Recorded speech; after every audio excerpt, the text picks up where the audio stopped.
much, Mr. Wayne Harris, and we will now welcome Pastor and Mrs. Hartwell Murray, the matriarch and patriarch of the Murray family, for the opening prayer.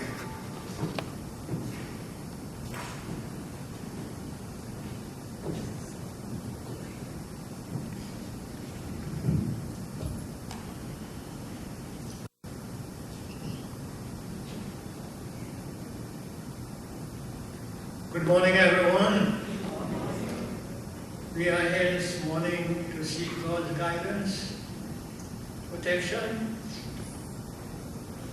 As you are aware that the family is under attack today, the schools, all the institutions are under attack. We want to implore God that He might give, we want to commend into your hand the responsibility that He has placed upon these young people, see the dangers that lurk ahead, to bear out a program of this nature this morning. Let us bow our heads in prayer. Father eternal, we thank you for the inspiration that you have given. We thank you for your guiding hand. We commit to your hand the program that has been formulated by this group of young people as a rescuing party for the young people of our country and other countries of the world. We pray that thou wouldst be with us this morning, and that your presence be felt. In Jesus' name.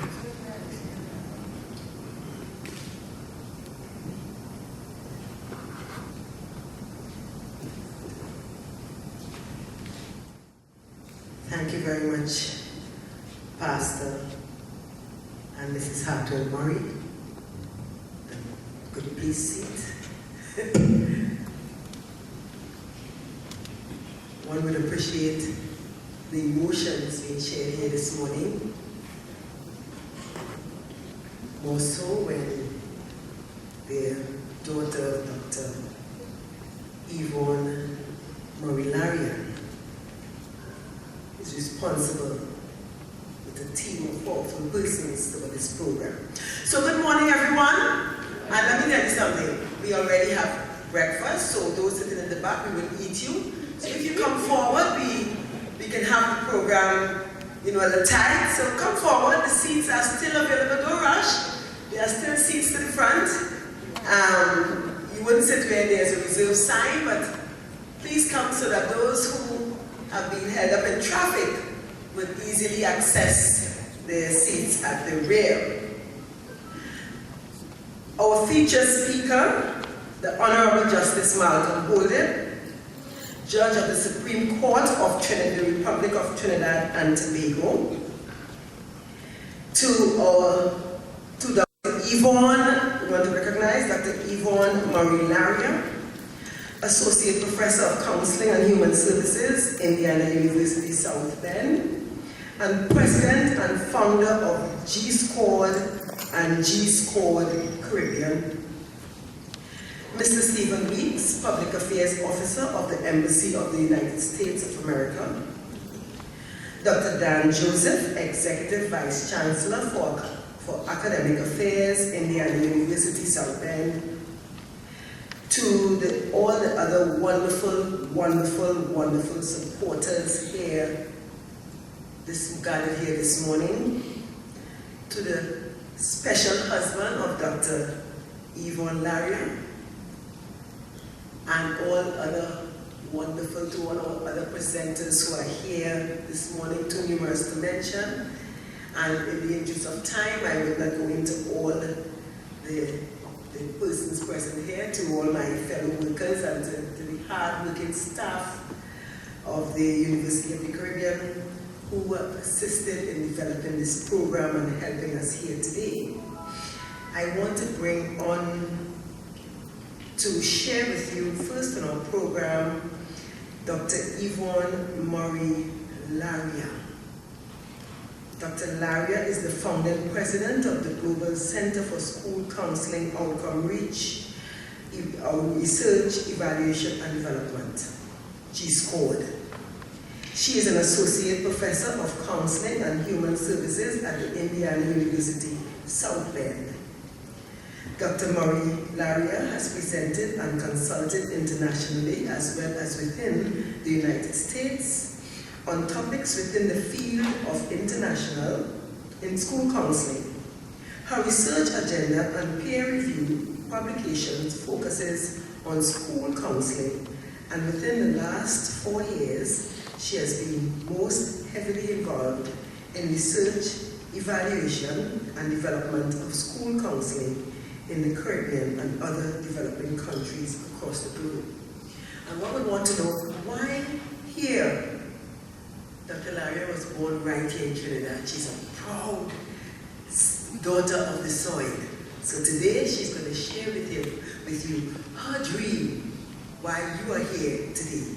Please put your hands together and welcome Dr. Yvonne Murray.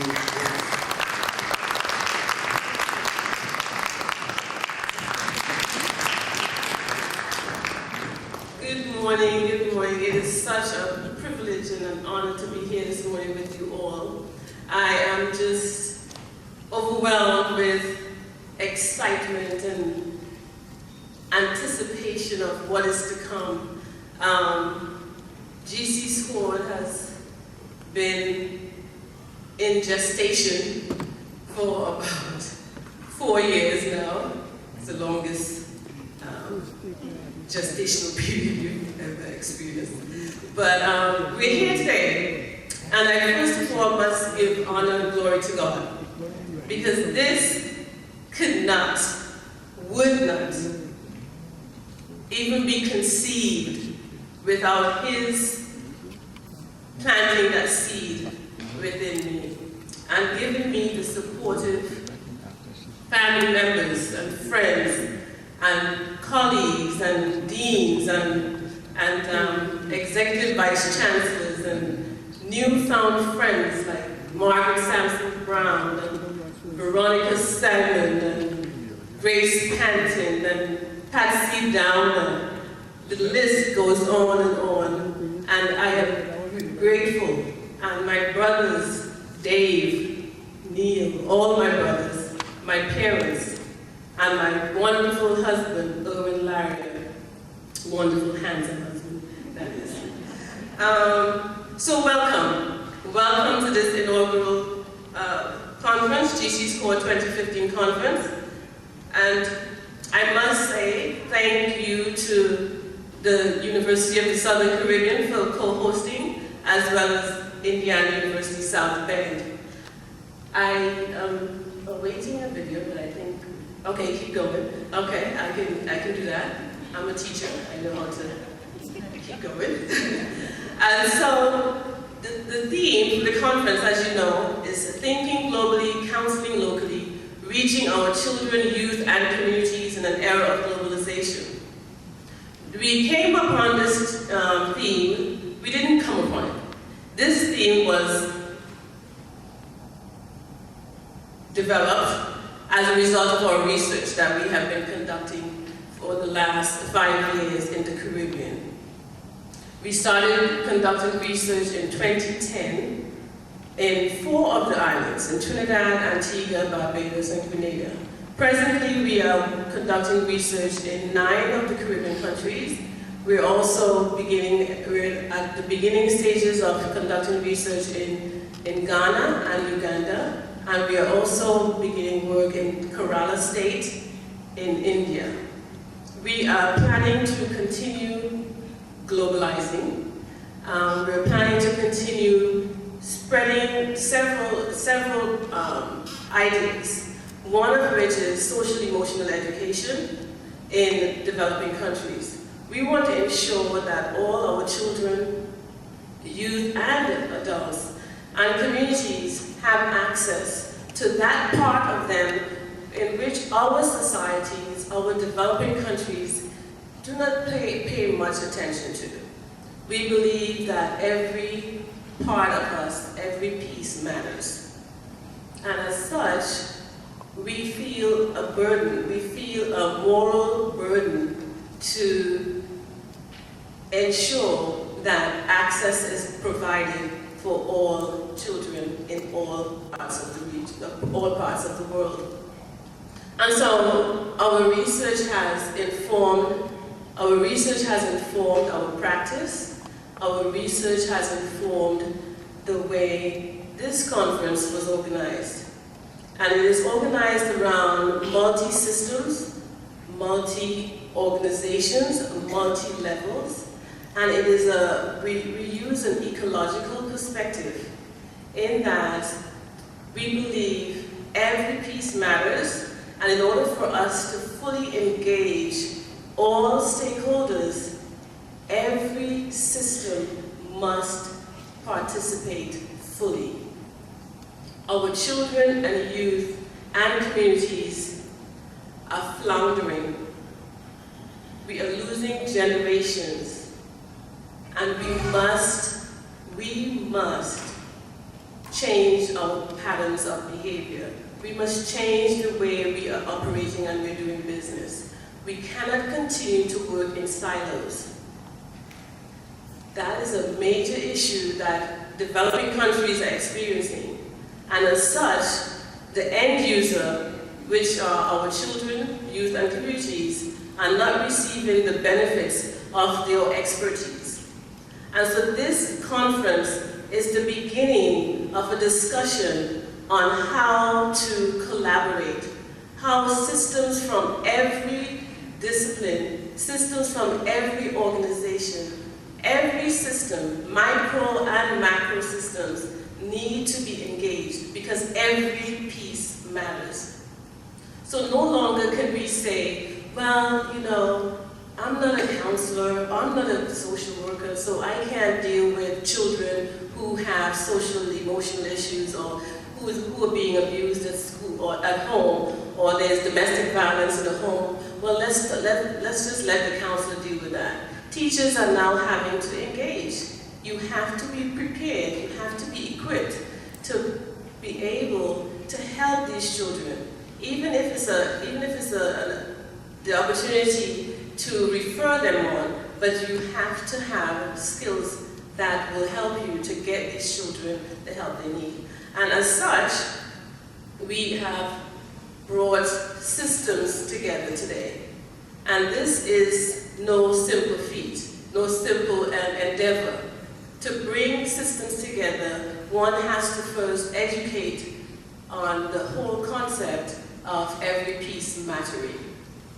And it has been a long road, but I am happy and proud to say that we have been able to share the vision, bring the vision alive. And so today we have in this room representation from many different systems, not just education. We have people from the police department, we have prisons department, we have drug enforcement, we have teachers, we have counselors, we have clergy, we have higher education. We have what we had set out to achieve, and that is multi-systems, multi-organizations, multi-disciplines coming together to be able to solve our problems from a Caribbean perspective. We want to be able to generate solutions that are based in the Caribbean, that are indigenous to our people, so that our children can have solutions, our youth can have solutions that are grounded in culturally relevant solutions. You make a difference. Every piece matters. Every piece matters. Thank you, and God bless you. Thank you for coming. And I'm going to turn the program over now to Mrs. Sampson Brown.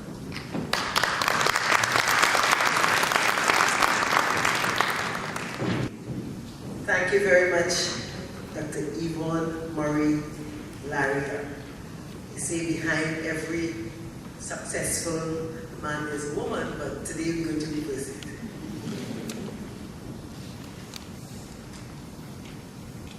Her dream.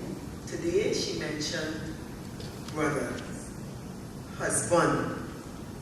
She mentioned partners. We saw the emotion-filled prayers of her father. And we know that family matters.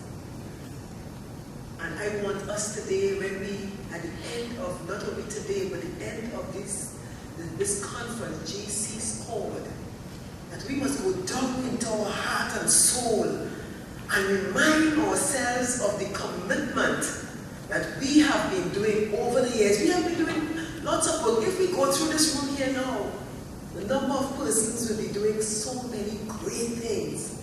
But I want you today to lay aside that and start to think anew. Start to think, what more will I be able to contribute to make the dream of Dr. Yvonne Larry and her team and GCSCORED the reality we want it to be, because your presence here says that. Continuing into our program, we want to bring on Dr. Clinton A. Valley, President of the University of the Southern Caribbean, a partner of this wonderful program, GCSCORED. Dr. Clinton Valley.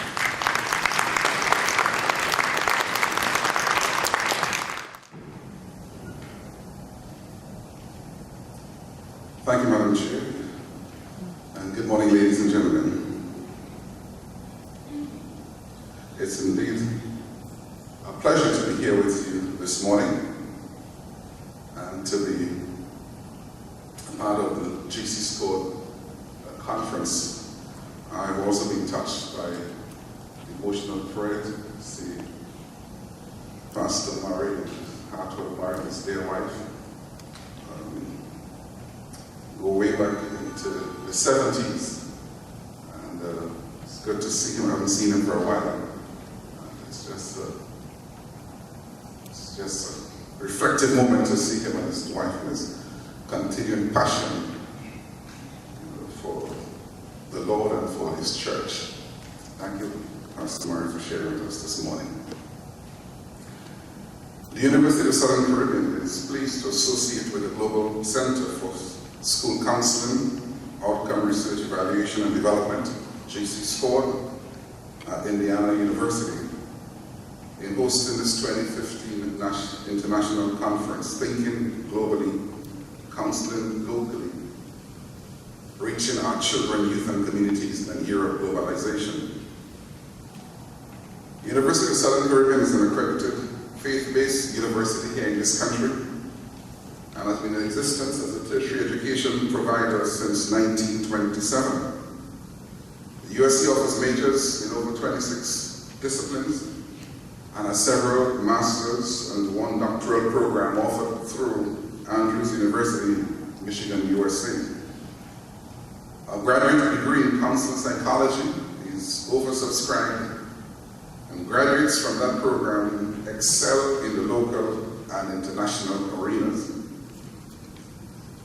The university has a long tradition of fostering and facilitating intellectual curiosity and research, and so welcomes the opportunity to partner with our esteemed colleagues from Indiana University and other professional universities in what is expected to be a very stimulating conversation in reaching our children, youth, and communities in our modern, globalized environment.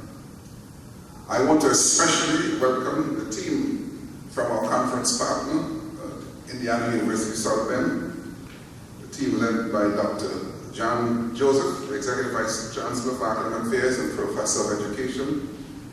Dr. Joseph of Trinidad is leading this team. Also welcome Justice Holder, our speaker this morning, and Dr. Chrissy West Olatunji, immediate past president of the American Counseling Association.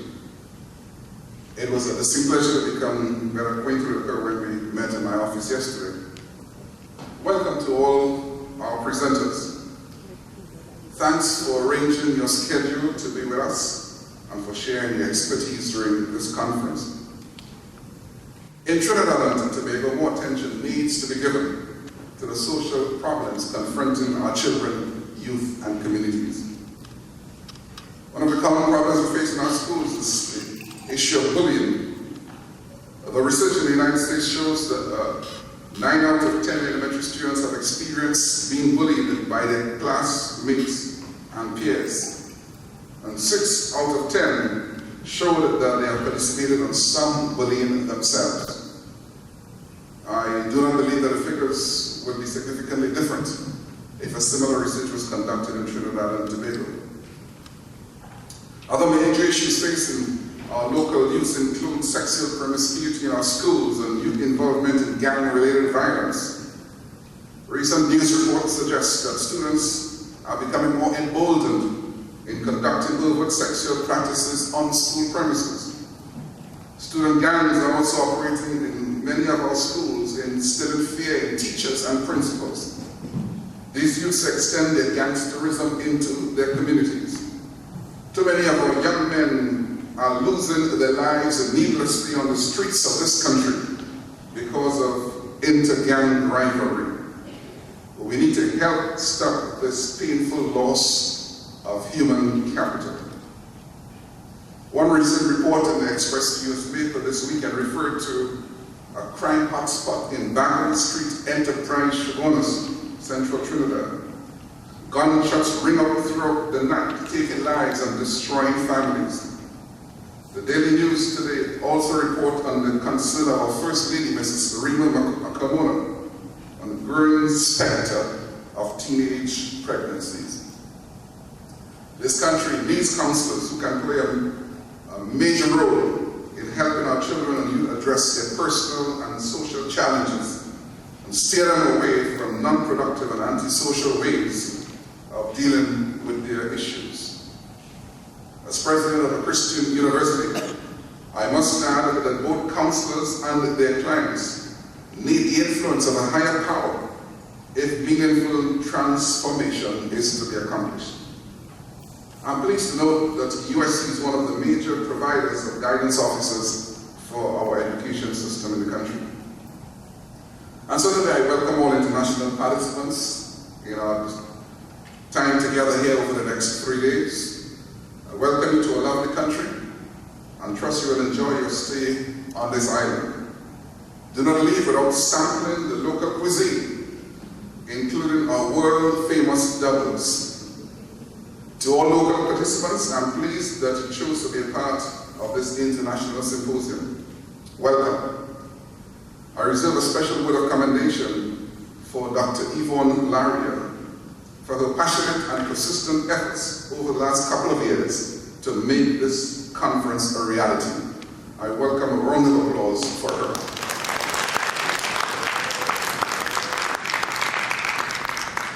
To her and the many colleagues who worked along with her, our society owes a debt of gratitude. I look forward to the very positive impact that this conference will have on improving best practice in the various communities where we serve. Thank you, ladies and gentlemen.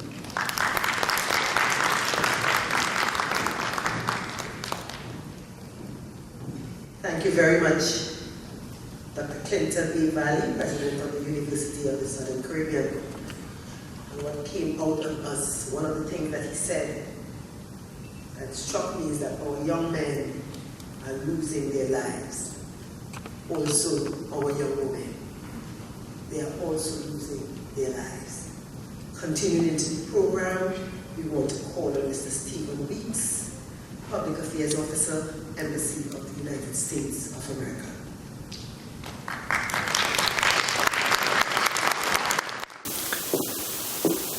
Thank you very much. I'm very, very happy to be here this morning.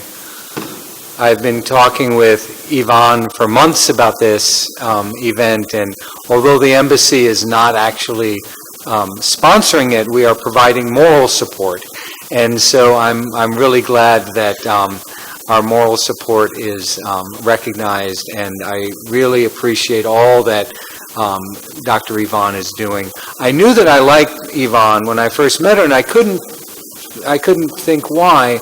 And then I realized that she's a preacher's kid like me, and so we've got that in common. And I really appreciated hearing her father's remarks and having him invoke the blessing this morning. And I'm very honored to follow Dr. Valley and his very pertinent remarks about what USC is doing and the challenges ahead. What I'd like to say is pretty simple, and that's, the secret is out. Every child can succeed. For years, elites perpetuated the myth that some were born to be educated and to be productive and to be successful, and that others were relegated to just live lives of frustration and acceptance of their place. But now we know that that's not true, that children from all backgrounds, from all races and cultures have innate talents, and that they can succeed if they're given the opportunity and if they're given the support. Now, in cultures and societies where there are lots of challenges to family life, where there's crime, where there is bullying, where there's social breakdown, then what we need to do is respond more vigorously to those students' emotional and intellectual needs. And we certainly don't have that all figured out in the U.S. We've got some great schools that are doing great work, and then we also have schools that are failing their children, failing their societies, and failing their communities. So we're with you in terms of the challenges, and I really appreciate the fact that Yvonne is looking for Caribbean challenges, because Caribbean solutions, because each solution has to be come from the culture itself. And we're not going to come from the U.S. and say, well, this is the way that it has to be in the Caribbean, because that's not going to make any sense. But I do think that you can learn from us, and I offer certainly our support in this endeavor and others in any way that the U.S. Embassy, the U.S. government, or academics in the U.S. can assist in helping local educators address these issues.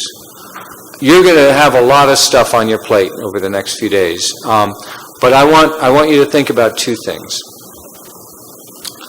thinking and feeling.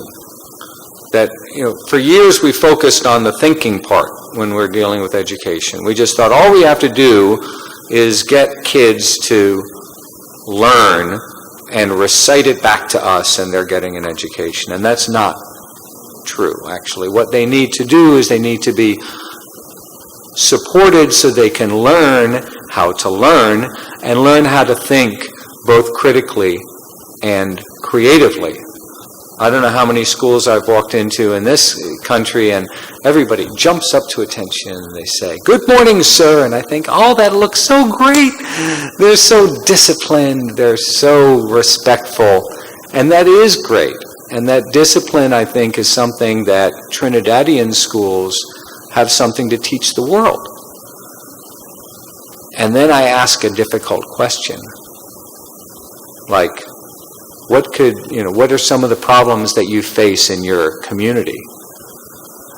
And the kids get that look. You know that look. "Sir, what's the right answer? Sir, what do you want me to say?" Because they don't feel confident in what they know themselves. They know what the problems are, but they don't feel empowered to name them. They don't feel confident enough to express their opinions. And so that's when we talk about addressing the whole child. That's where the emotional part comes in. There is emotional trauma that keeps them from succeeding. There are social, familial challenges that they face every day that keep them from succeeding. And So I think that in this country, there are a lot of good things about the education system, and this hopefully is one of those, is a program that's going to strengthen and complement the good things, because Trinidadian students at the elite level can compete all over the world. And so it's really about bringing everybody else up to that level.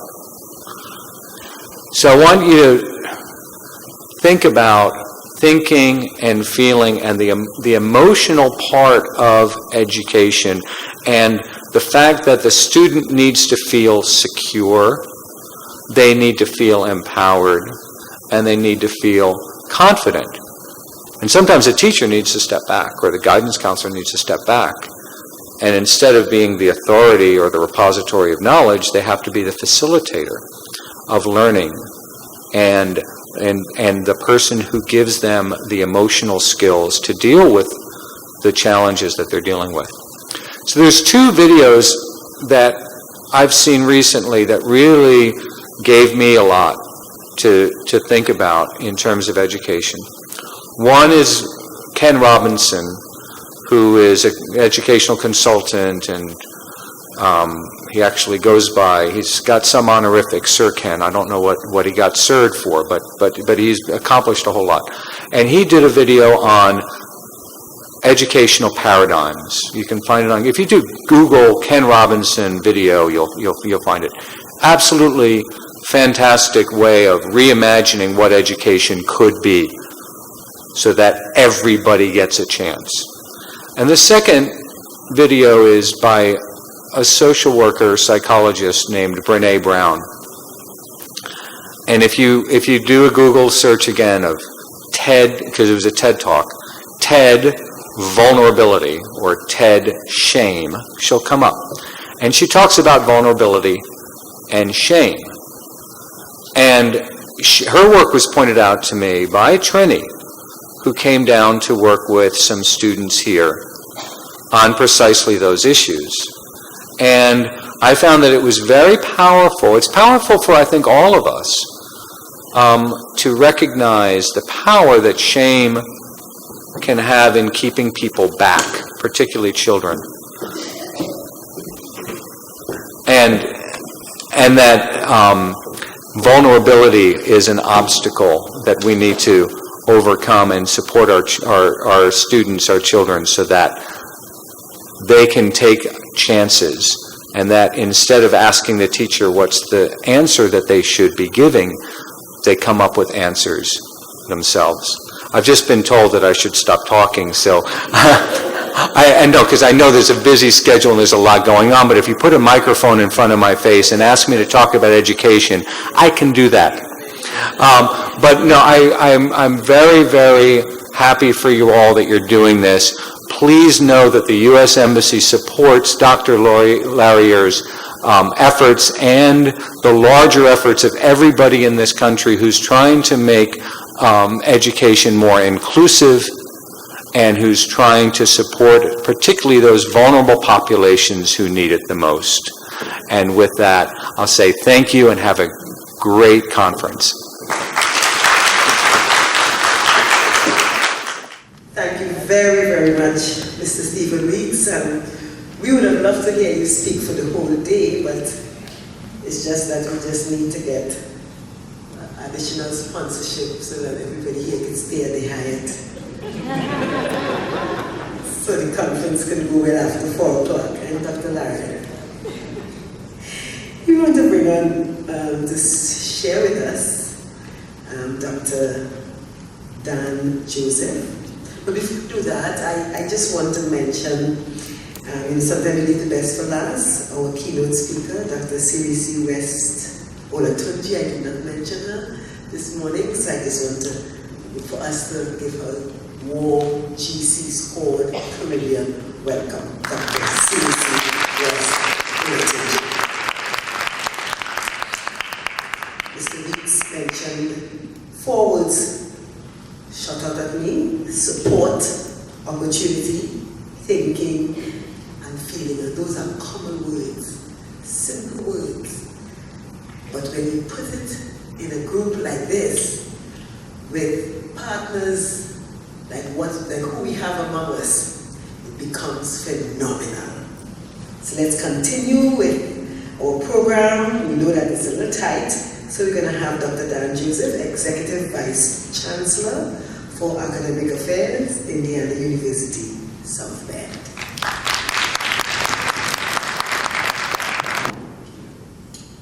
Good morning, thank you. My name is Janet Joseph, and I have been called many things, but now I'm being called Dan, but that's okay. It's one of those things, I just tell a quick story. So I lived in Trinidad, of course, for most of my life, left here after I finished my master's degree from UE. And I went on to finish my doctorate at UW-Madison, Wisconsin, and lived in the Midwest for the last 23 plus years. So when I'm in the US, I have a Trinidad accent, and when I am in Trinidad, I have an American accent. And when I say my name in America, they always call me John, because I say John and it sounds like John. And now when I come back home, I don't know what I am anymore. But you will always have to straddle a few words once you get brave enough to step out and think outside the box. So as I have moved through my career, recently I got an opportunity to serve at Indiana University, specifically on the South Bend campus. Indiana University has a long and very rich history. You all probably know about the Hoosiers. And this campus, this university is going to be celebrating 200 years pretty soon. And the South Bend campus will soon be celebrating 100 years of serving students in Northern Indiana. So we have a very strong history, not just in educating people across the board, but also in education. We have been serving as an institution preparing teachers and school counselors for many, many years. So last year when I started this position, I had an opportunity to meet Trinidadians and Caribbean people in South Bend. I thought, okay, I'm going to this new place and I would just be me again, you know, the only one in the crowd. And then I get to IU South Bend and lo and behold, I found there were 5 other Caribbean people already there. And one of those people was Dr. Vera. And she and I got together one day just to talk about what the things she was doing on the campus and her interests. And she talked about this conference with such passion. She talked with such sincerity about the things that she wanted to do and the differences she wanted to make in her world, her new world, that was now straddling, and I was, a combination of our history, coming from the Caribbean, but also wanting to make a difference globally. And she said to me, so, would you be interested in sponsoring this conference? And I said, before I even knew if I had the budget to do so, I said, oh, sure, you know, we'll figure it out. So here you are, almost a year since that conversation, and I'm so very proud of you. And Indiana University and Indiana University at South Bend is extremely proud of the work that you're doing. And one of the things I feel so good about is that as Trinidadians, we go all over the world, and I meet people from the Caribbean everywhere. And whenever I meet new Trinidadians all over, I say to them, I say, oh, so here we are. We put a little bit of salt all over the world. We flavor the world. And what we do so well is not just flavor the world, make it spicy, make it just so wherever we go.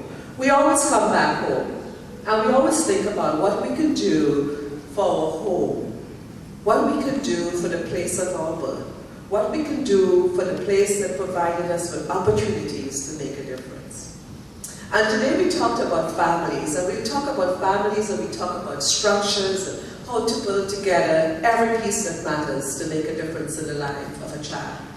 But I really want us to keep focusing, not in those ways of saying focus on the family and advocating for any particular group, but I think it's really important for us to think about many of us in this room and our parents, and why we're here, the difference that our parents and our communities make for us.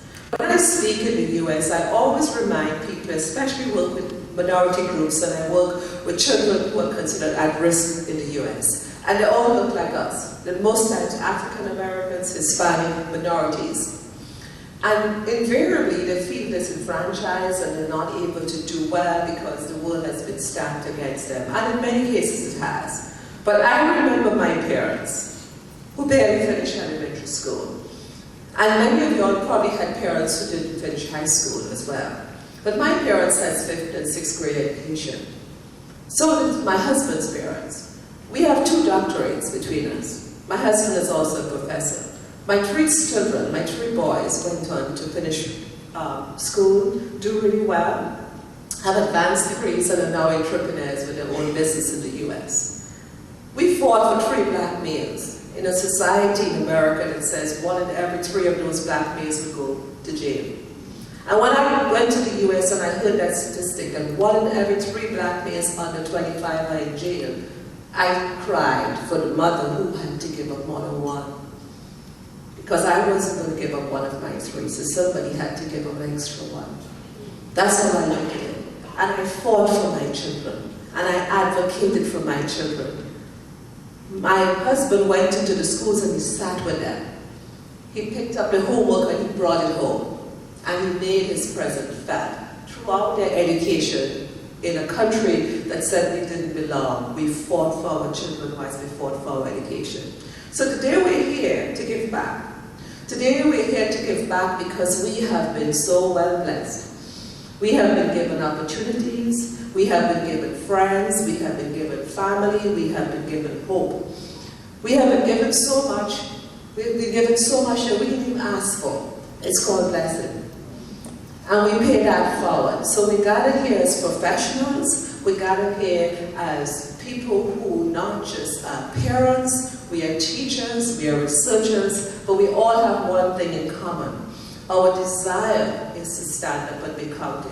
Our desire is to make a difference in the world. Our desire is to use our skills and our experiences, whether they come from, in my case, as an administrator, where I'm going to share with you about leadership, because you need strong leadership to make these types of changes. Whether we're going to share from the perspective of being in the schools, being the people who are walking the streets and supporting our children. We're all here for that common goal, and that is to pay our blessings forward, to change the world. I have been fortunate to see families in so many different countries of the world. I've been so blessed in my travels. And everywhere I've gone in the world, I've seen families. And I've seen one thing in common. People love their children. So when we go to war, we carelessly shoot each other's children because there's some other. I think it's so important for us to remember that every time we pick on a person, judge them, say something about them, disparage them and make them feel less valuable, they came into the world with somebody who really loved them, who cares for them. They're somebody's family. They're somebody's daughter, somebody's child, somebody's wife, somebody's son. They belong to somebody. And with that respect that we have for our fellow human beings is where we counsel and we guide our children. So I'm not here to preach, but I'm here to say it very simple. Everything we do, no matter where we walk, no matter what we do, our life must have meaning, it must have purpose, and we must give freely. So again, on behalf of Indiana University at South Bend, it is my absolute pleasure to be here, to be in my home, and to be a part of this wonderful conference, and to thank you all for being here. But before I stop, I just want to acknowledge the Dean of the School of Education, one of my deans, Marvin Lynn, and he is actually Yvonne's dean. So Marvin always reminds me that I boss all other people, and I always say, I don't boss other people, I just have all these great colleagues, and he's one of them. So again, thank you for inviting me here, for being here. Have a wonderful conference, and I'm looking forward to seeing you all in the next few days. Thank you very much, Dr. John Joseph. Got it right this time. We are the salt of the earth. If you look at the Bible, you'll see that. Without salt, we are nothing. So today, when you get your lunch, sprinkle a little more salt. Sprinkle in the juice in the water. Sprinkle it. Flavor of this. When we look at the contents of this program for the next few days, we realize that we are fortunate to have wonderful persons traveling thousands and thousands of miles to to be here. And some of us just have to travel in some traffic to be here. So let us sort up this conference here today. We want to break the talk a little bit by bringing on some entertainment. And we are going to have spoken word poetry, 2 cents movement. So we have them coming on and him coming on. I've heard him already, he's dynamic. And before he comes on, we just want to recognize Miss Esther Bess, who is there with us sharing. Miss Esther Bess. Thank you so much. All right, morning. We're still going to talk. Right. This piece is titled Every Piece Counts, right?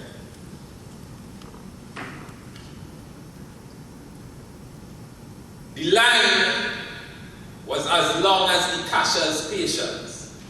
The cashier promised that through it all she will be patient. She remembered her interview. The customer always right was the golden rule, and though those customers could act the fool, be emotional or very rude, she remained glued to her objective, which was to have the best golden brown, crispy, tender, spicy pieces of meat selected and rested in the coffers of each customer to be digested, for though they were frequent to her, every piece of chicken was the best thing to each customer. Never breach the trust of even the least customer. Every piece is vital. If only the entire staff was like this cashier. Today, the line was long and the rain was pounding, and the fry cook took an extra hour on her regular 2 hours lunch. To that fry cook, every piece didn't count, so she did what she wanted, creating doubt in the mind of the impatient customers as to whether they were going to receive their means of survival. Every piece of chicken was vital.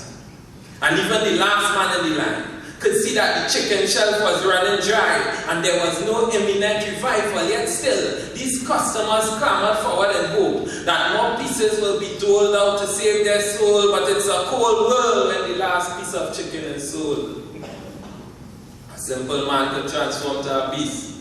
The cashier's moon-bright innocent eyes was going to witness this madness firsthand. A Chinese man come to the front of the line asking for a side breast and a portion of fries. Our faithful cashier responded, "Sir, only wings left." At that moment, all sanity flew out the window. Chinese man started to speak Creole. I ain't come here and stand up in this line so long for no wings though. A wind of change like it did blow into the restaurant. The customers aligned this place as a space where they could get what they want. A little know how hard my day was, the Chinese man started grunt. And then he started a tale of how his life had been a fellowship of fails and friends had faked him and used him.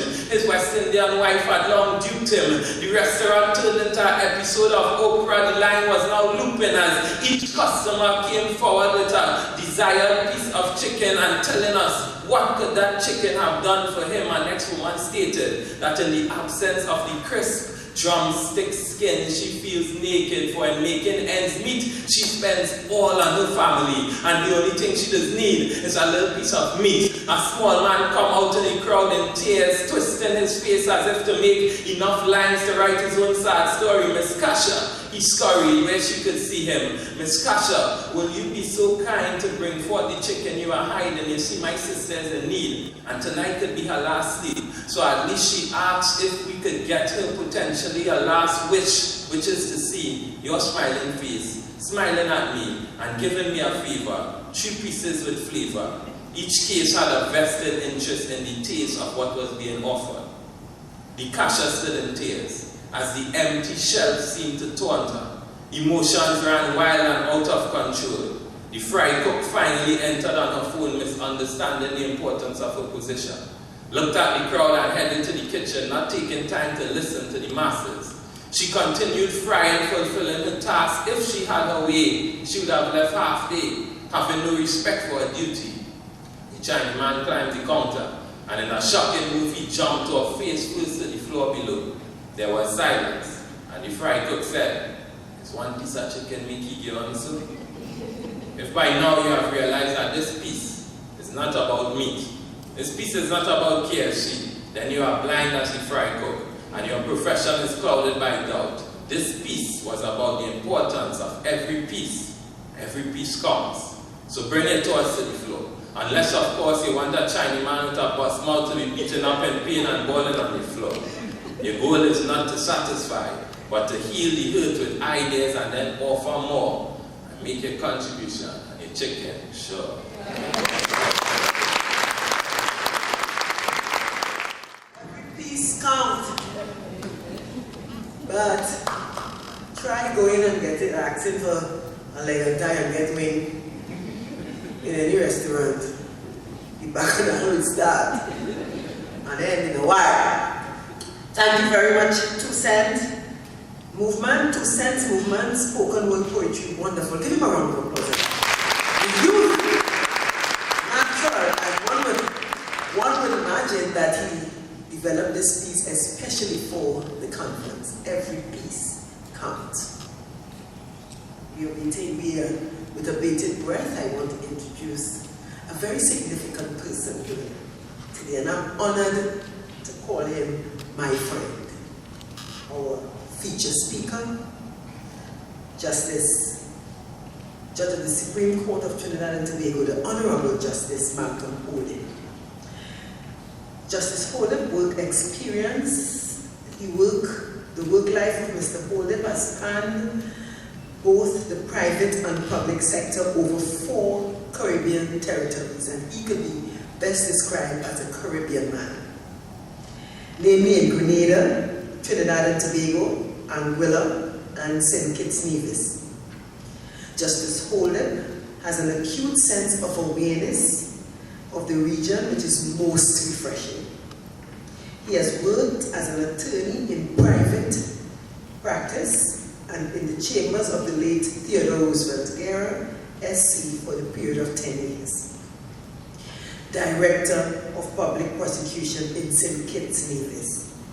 Corporate Attorney in Anguilla. Director of Public Prosecution in Grenada. General Counsel Legal Advisor to the St. Kitts Nevis Anguilla National Bank group of companies.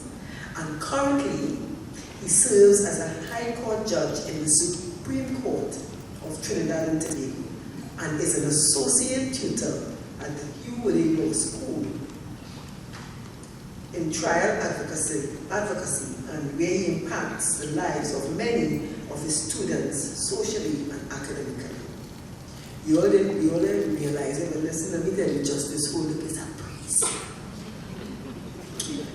He is, himself and his wife, is a facilitator for the Catholic marriage preparation course in St. Kitts Nevis and has served as a member of the parish councils both in Grenada and Trinidad. He is currently a lay minister. We could deserve better than this today. And has participated in spiritual development training over time and completed a course in catechism. When last you heard that? Is that the right word? Catechism? You'll correct when you come here. He has served as a feature speaker at many functions and graduations from time to time.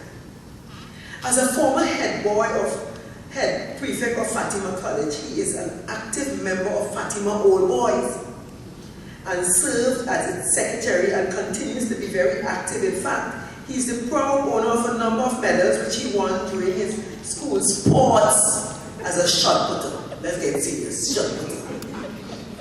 He wears the school colors with pride. And he's used to be a member, he used to be a member of the St. Augustine Lions Club, chairman of Trinbago Unified Calypsonian, and I could go on and on and on talking about our feature speaker. We are proud of whom we are very proud of. Ladies and gentlemen, put your hands together for GCSCORED Caribbean welcome to our feature speaker, the Honorable Justice Malcolm Holden.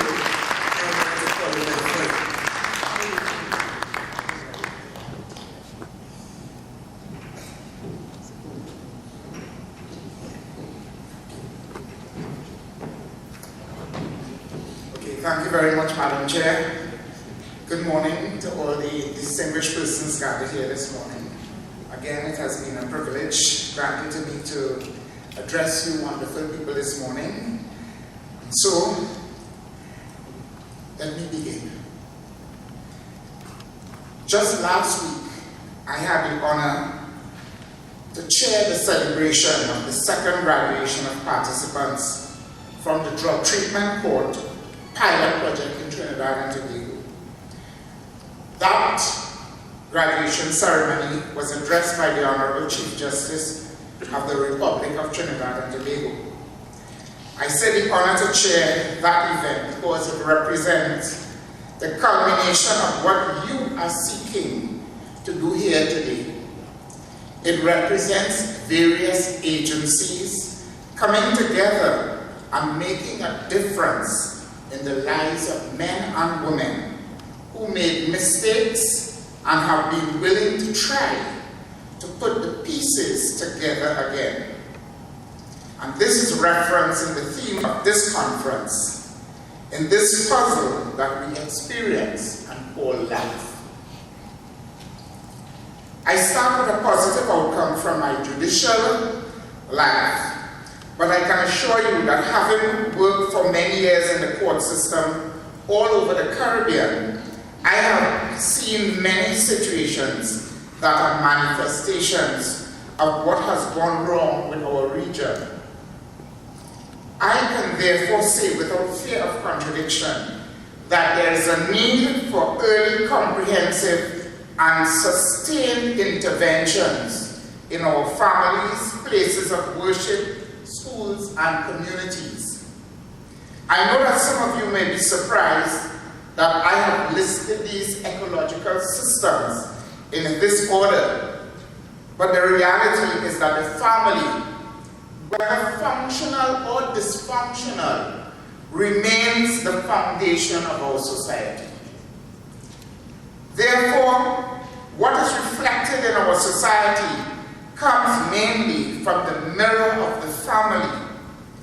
Are we uncomfortable with this? I hope we are, because that mirror looks quite spotty and may even have some cracks which are distorting our images. Some of you might have been fortunate to have attended an amusement park. And at such a facility, one would see those mirrors which change how you look. Think of our society, and I ask you if this is not what you see. Everyone looks at that mirror and sees something different based on their region, socio-economic situation, socialization, exposure, and many other factors. And they bring all of this into the community. Hence the prevailing chaos we are now experiencing. We see it every day in both the magistrates' court and in the high court, where hundreds of young people and young adults transit the justice system. Every year, transit the justice system for offenses that range from minor infractions to capital offenses. We therefore must see or ask ourselves, are our systems failing? At this point, I may be inclined to say a resounding yes. Individually, some of us may be doing things that we are supposed to be doing, but as a society and a region, we are failing, ladies and gentlemen. It is therefore against this background that I am very pleased to note the comprehensive approach that the conference is providing. I cannot overemphasize the need for all systems, disciplines, levels and groups to collaborate and engage all stakeholders. Please know that I am not not speaking from an academic position, but also as an observer of life and someone who is called upon daily to determine the location where individuals will sometimes have to spend a different kind of time. I have had a variety of experiences, but I can assure you that assisting in the transformation in the lives of individuals and families remains my priority. President Obama asked that there be a task force on policing in the United States, and that came out of the many violent confrontations that you had between white police officers and young black men. And spearheading the reformative program is the following statement: we must indulge in procedural fairness and procedural justice. It's basically a concept that is so simple, it's remarkable. Treat the people who come within the system with respect and treat them fairly, and it is going to have a counterintuitive response in those persons, and the research is showing that they are committing less serious offenses. They are not reoffending. There's a judge in New York, and she's in fact spearheading that program in the United States. We have something similar here, and I'll speak to it in a few minutes.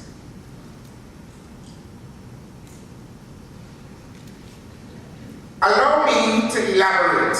In my life work about 2 years ago, the Honorable Chief Justice assigned me to the Bail Supervision Program. As was mentioned earlier, this was started by His Excellency the President, Mr. Anthony Carmona, when he was a High Court judge. Essentially, the project seeks to provide life skills, primarily to young men. They are on average between 16 years and 35 years of age. And they represent the majority of persons who come before the court. The aim is to help them to change their lives. And we do this while they are out on bail. The program involves the input of a number of stakeholders who all work together for the improvement of these young people. The stakeholders include members of staff from the Legal Aid Authority, the Prosecution Department, that is the DPP's office, and very intently the Probation Department plays an extensive role in relation to the work that we do in the bail boy supervision. We also, of course, have the community policing officer who assists us as well. Similarly, there's a drug treatment court program, which also includes a similar number of stakeholders from both government and civil society. We all work collaboratively to ensure better outcomes for our participants. Ladies and gentlemen, these programs are transforming lives. I have seen young men take control of their lives, get jobs, register for classes, and one of them in particular started his own business. To demonstrate how far he had progressed, he told me a few months ago that he has to close his business, which is selling fruits and coconuts and fruits and other stuff like that, the food vendor. And the reason he had to close it earlier is because bandits are around. Can you imagine that? Can you believe that? This is a young man who had been before the courts, and a few years ago would himself have been classified as a bandit. And And he's now saying that I'm a businessman and I have to close my place early. Bandits. See the transformation that I'm speaking to? Another of the success stories, and this one comes out of the drug treatment court, is a gentleman who came to the court homeless and is now drug-free after being on drugs for almost 5 decades. He is now drug-free and is pursuing a certificate course in counseling at the University of the West Indies at St. Augustine. The idea being that he wants to give back to those whom he now sees are in distress, and how can he, after all these years, the things that he could tell us still, the things that he tells us still, about how he lived his life on the street, how he survived, being driven by drug addiction, and what he could do to be inspiration to others.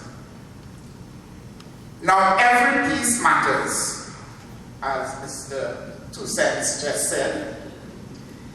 I will use an analogy from my favorite pastime, calypso. The writer of the calypso is not always the best person to sing the song. And the persons who sing the song can only sound good if the musicians and technicians who put it together function efficiently. After all this, the song only becomes known if the DJs and the radio stations give it airplay to the public, so that the public can get to know the song and the singer. And this can only happen if the marketing people get involved and do their job properly. In all of this, the writer is usually forgotten. I can call so many calypsos that people just don't even know who wrote those calypsos. You can do that on a private basis, but as it says, not right now. Not right now.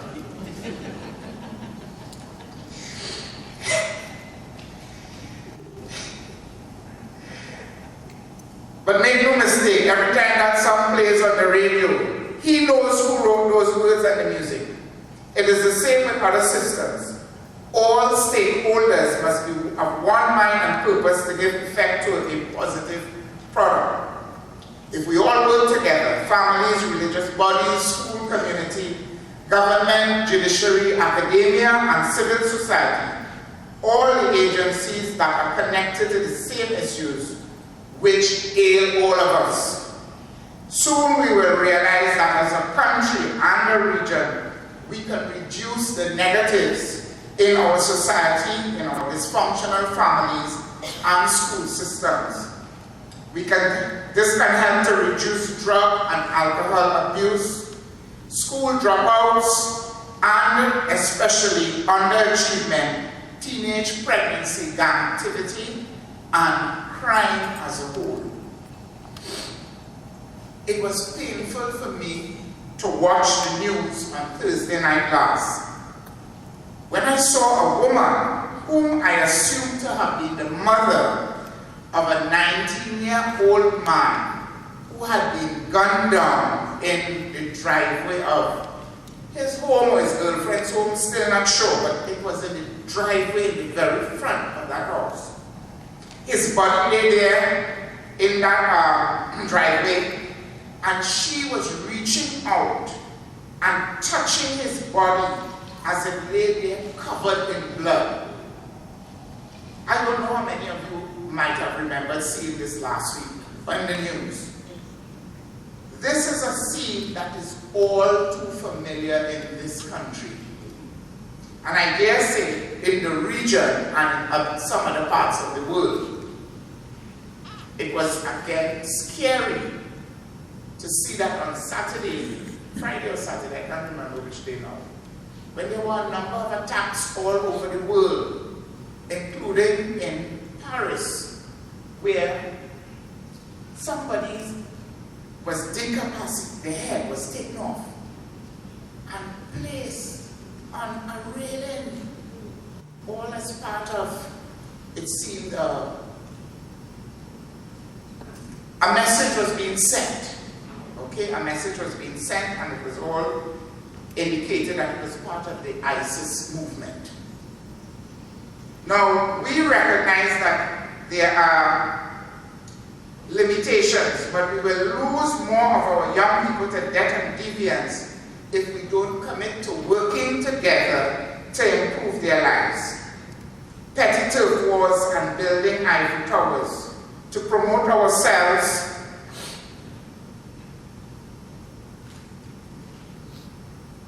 and what our individual agencies do and achieve. These things pale into insignificance when we look at the bigger picture. I therefore encourage all of you gathered here, in whichever system or discipline you represent, at all levels, individual, micro, macro, to collaborate, value and respect each other's role, because we can only be stronger as a nation and a region when we can live the truth of Ecclesiastes chapter 4 verse 12, where we are truly cords that cannot be broken. I thank you for the opportunity, ladies and gentlemen, to share my thoughts with you this morning and to congratulate the organizers of this conference for the initiative of assembling various stakeholders. I commend you, the participants, for recognizing the value of the conference and for taking the time to attend. I leave you with a quote from Deepak Chopra, and I quote, "There are no extra pieces in the universe. Everyone is here because he or she has a place to fill, and every piece must fit itself into the big jigsaw puzzle. Let's work, therefore, on fixing our puzzle." Thank you very much, ladies and gentlemen.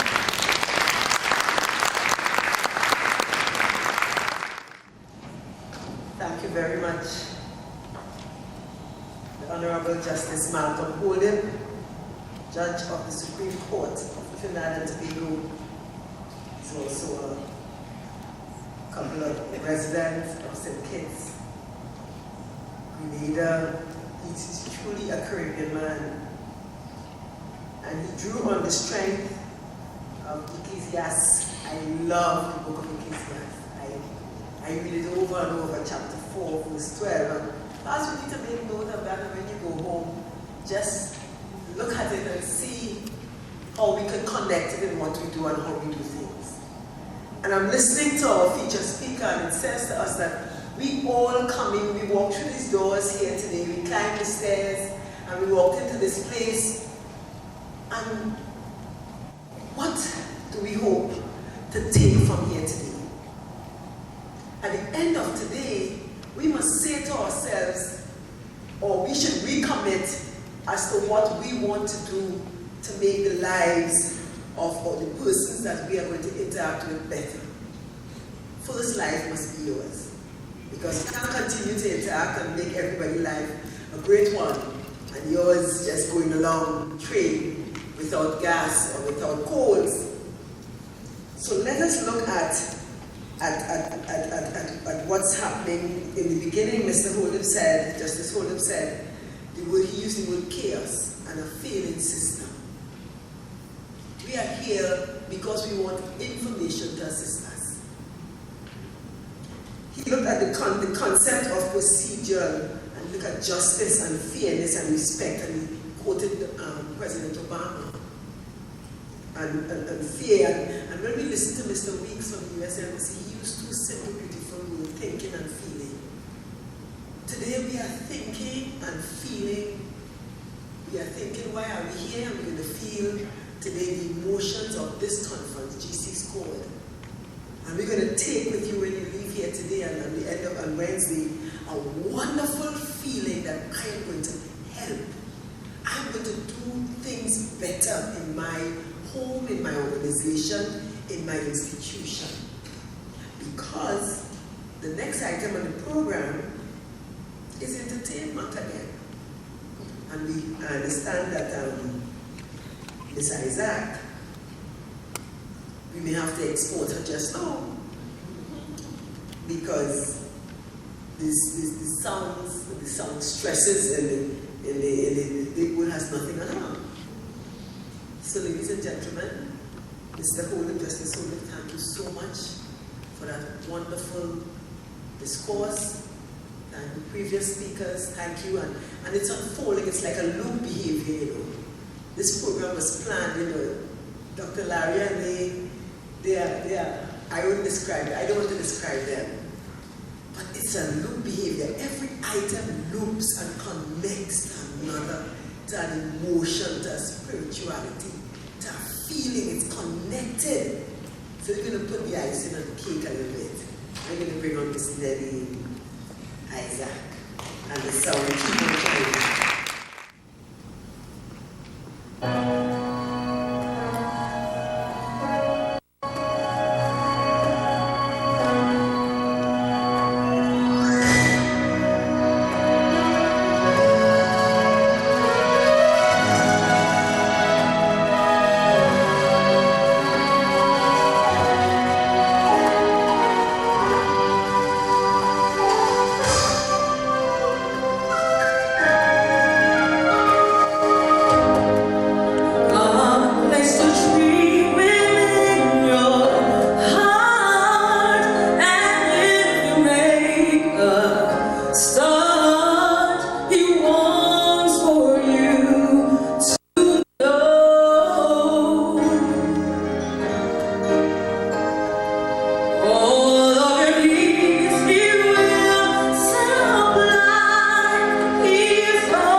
That is the icing on the cake.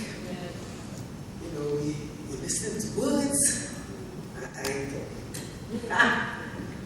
But I just want to say thank you, Nabi, for the song.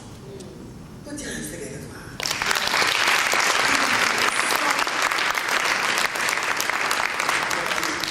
You know, I'm sitting there and I'm remembering every time that Saul got angry, David would play his music on his harp to soothe him. I am sure that, thank you, I'm sure that many hearts have been soothed here today. Some of us have gone way back beyond the conference. In your own personal life, you listen to the words and you connect with a spirit, with a feeling. Remember, so we says that a feeling. Isn't this conference great? We're going to break now. We have come to the end of this part of the conference. And we're going to have what you call a meet and greet. You know, sometimes we are so busy attending conference that we pay little attention to the attendees. So we have placed on the program a part of the conference where you will get up and we'll walk around, you'll have your tea, you'll have your coffee.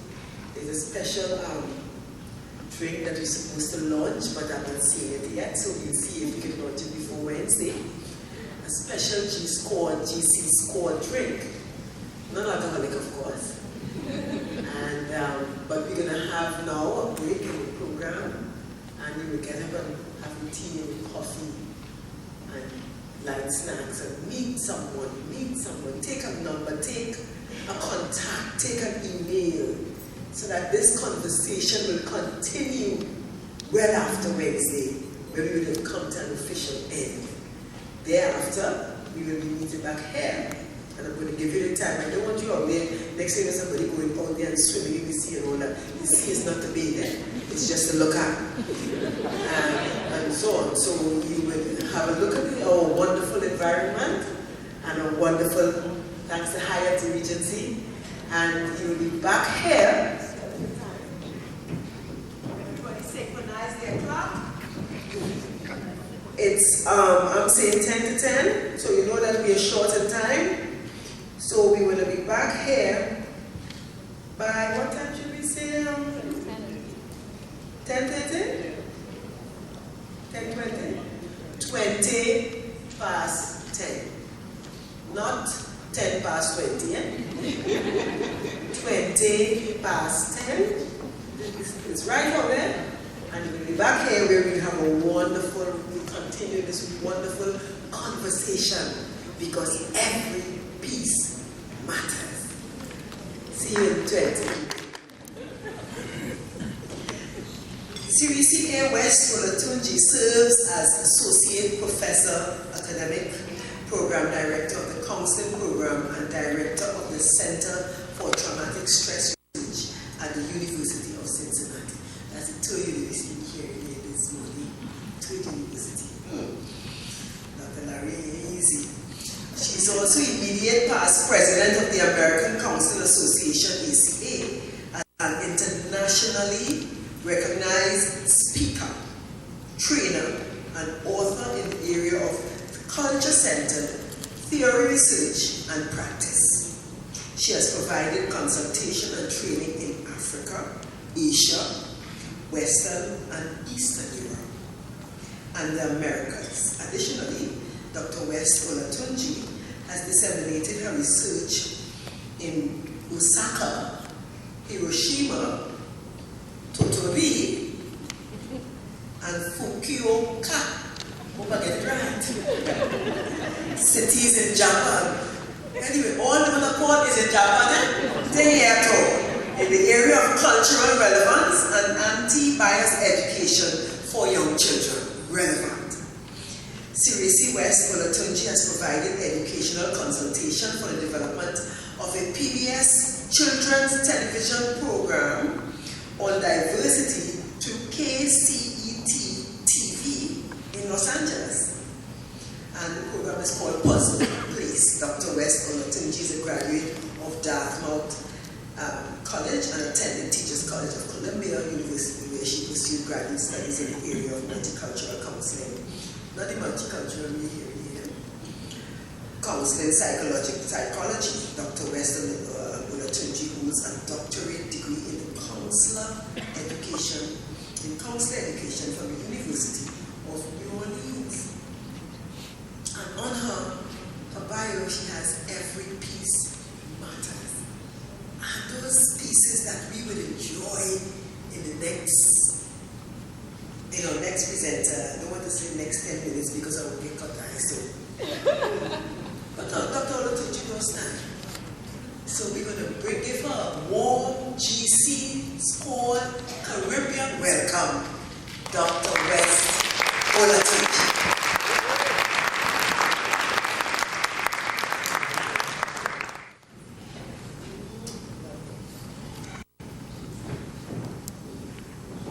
Thank you so much for that beautiful introduction and for learning how to pronounce my name. I know it's a handful, a mouthful, and it's a lot, so I do appreciate the time that you've taken to do that. I want to thank the organizers and, of course, the founding president of GCSCORED, Dr. Yvonne Laurier, for having the vision to be able to put this together and to bring us here. It is no easy task, but she has started. As I've said to her, as I hope words of encouragement, that in my professional lifetime I have coordinated many conferences, including the difficulty of doing it across the seas. So I have some idea of how difficult it has been and how challenging, but also how rewarding it is to be able to pull people together for very important topics. Before I get started, I want you to know I am very, very enamored with technology, and I do tweet. So for those of you who also are on Twitter, I'm using hashtag GCSCORED, and I've been tweeting all morning, so I'd like you to join me in that, to be able to communicate to the world, to people who cannot be here, how exciting the events are. So it is hashtag GCSCORED.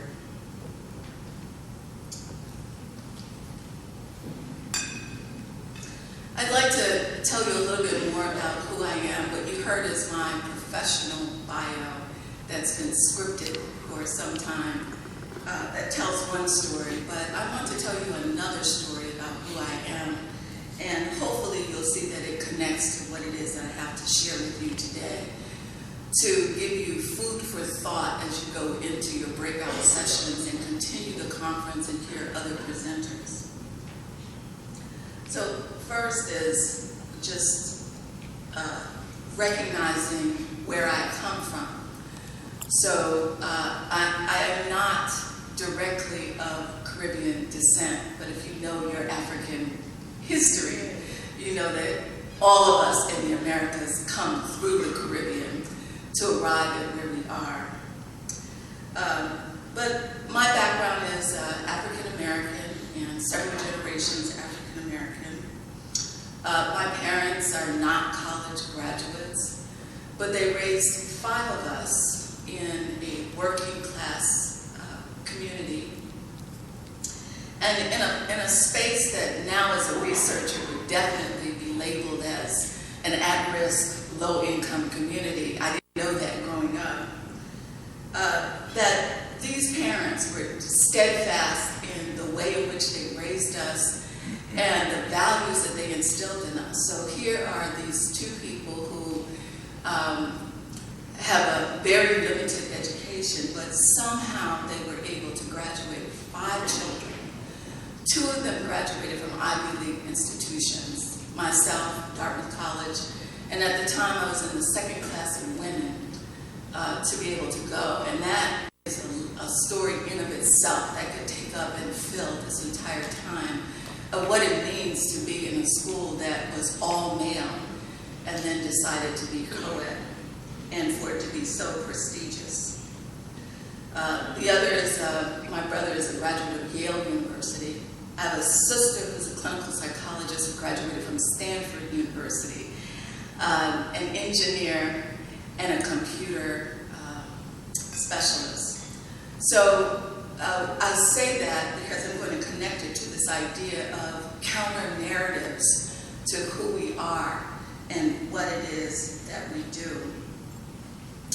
I also want to share with you that I grew up also in the church.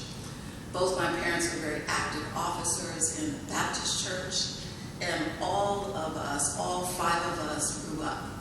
When I think back to what shaped the skills that I bring into the academy, I think about what matters. And what matters is that I grew up starting with the children's choir, and then the young adult choir, then the adult choir, and I guess if I went back to my home church, I'd be part of the senior choir at this point.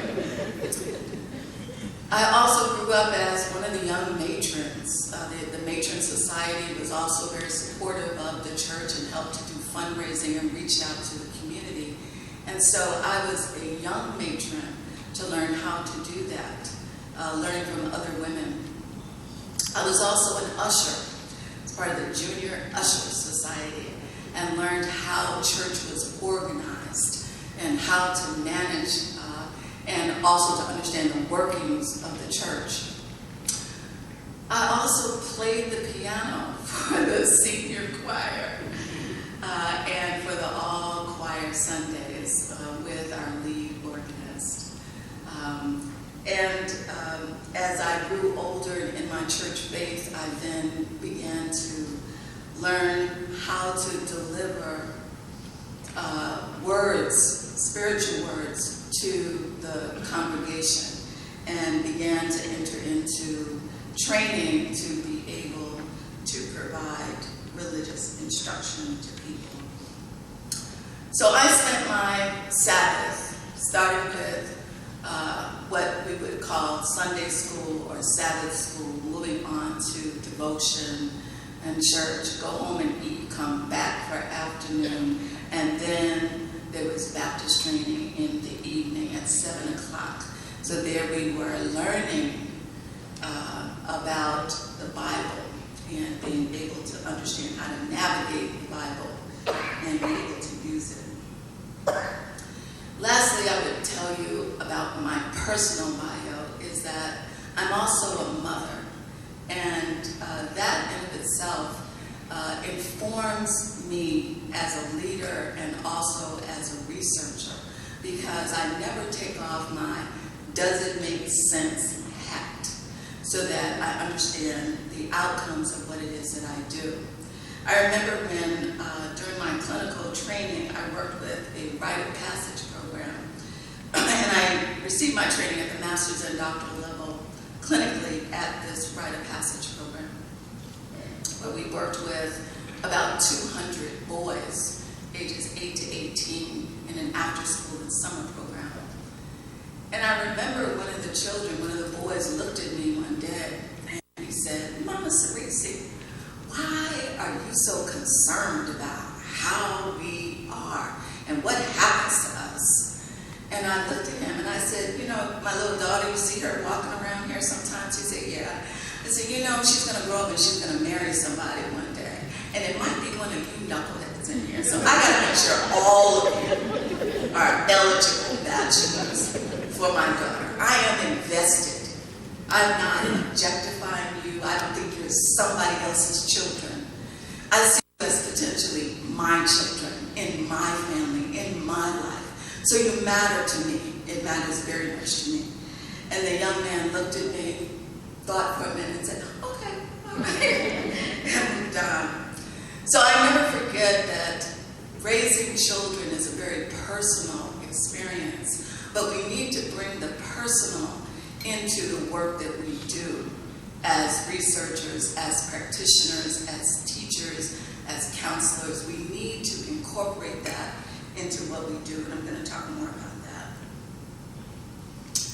So I mentioned that I am from the U.S., but I would like to say that I'm a mini Trini. I'm going to tell you why. Almost 40 years ago, I stepped foot on the shores of Trinidad as a study abroad student at the University of the West Indies here. Since my arrival here lately, almost 40 years later, I've had an opportunity to take a look at the changes that have occurred here since those 40 years ago.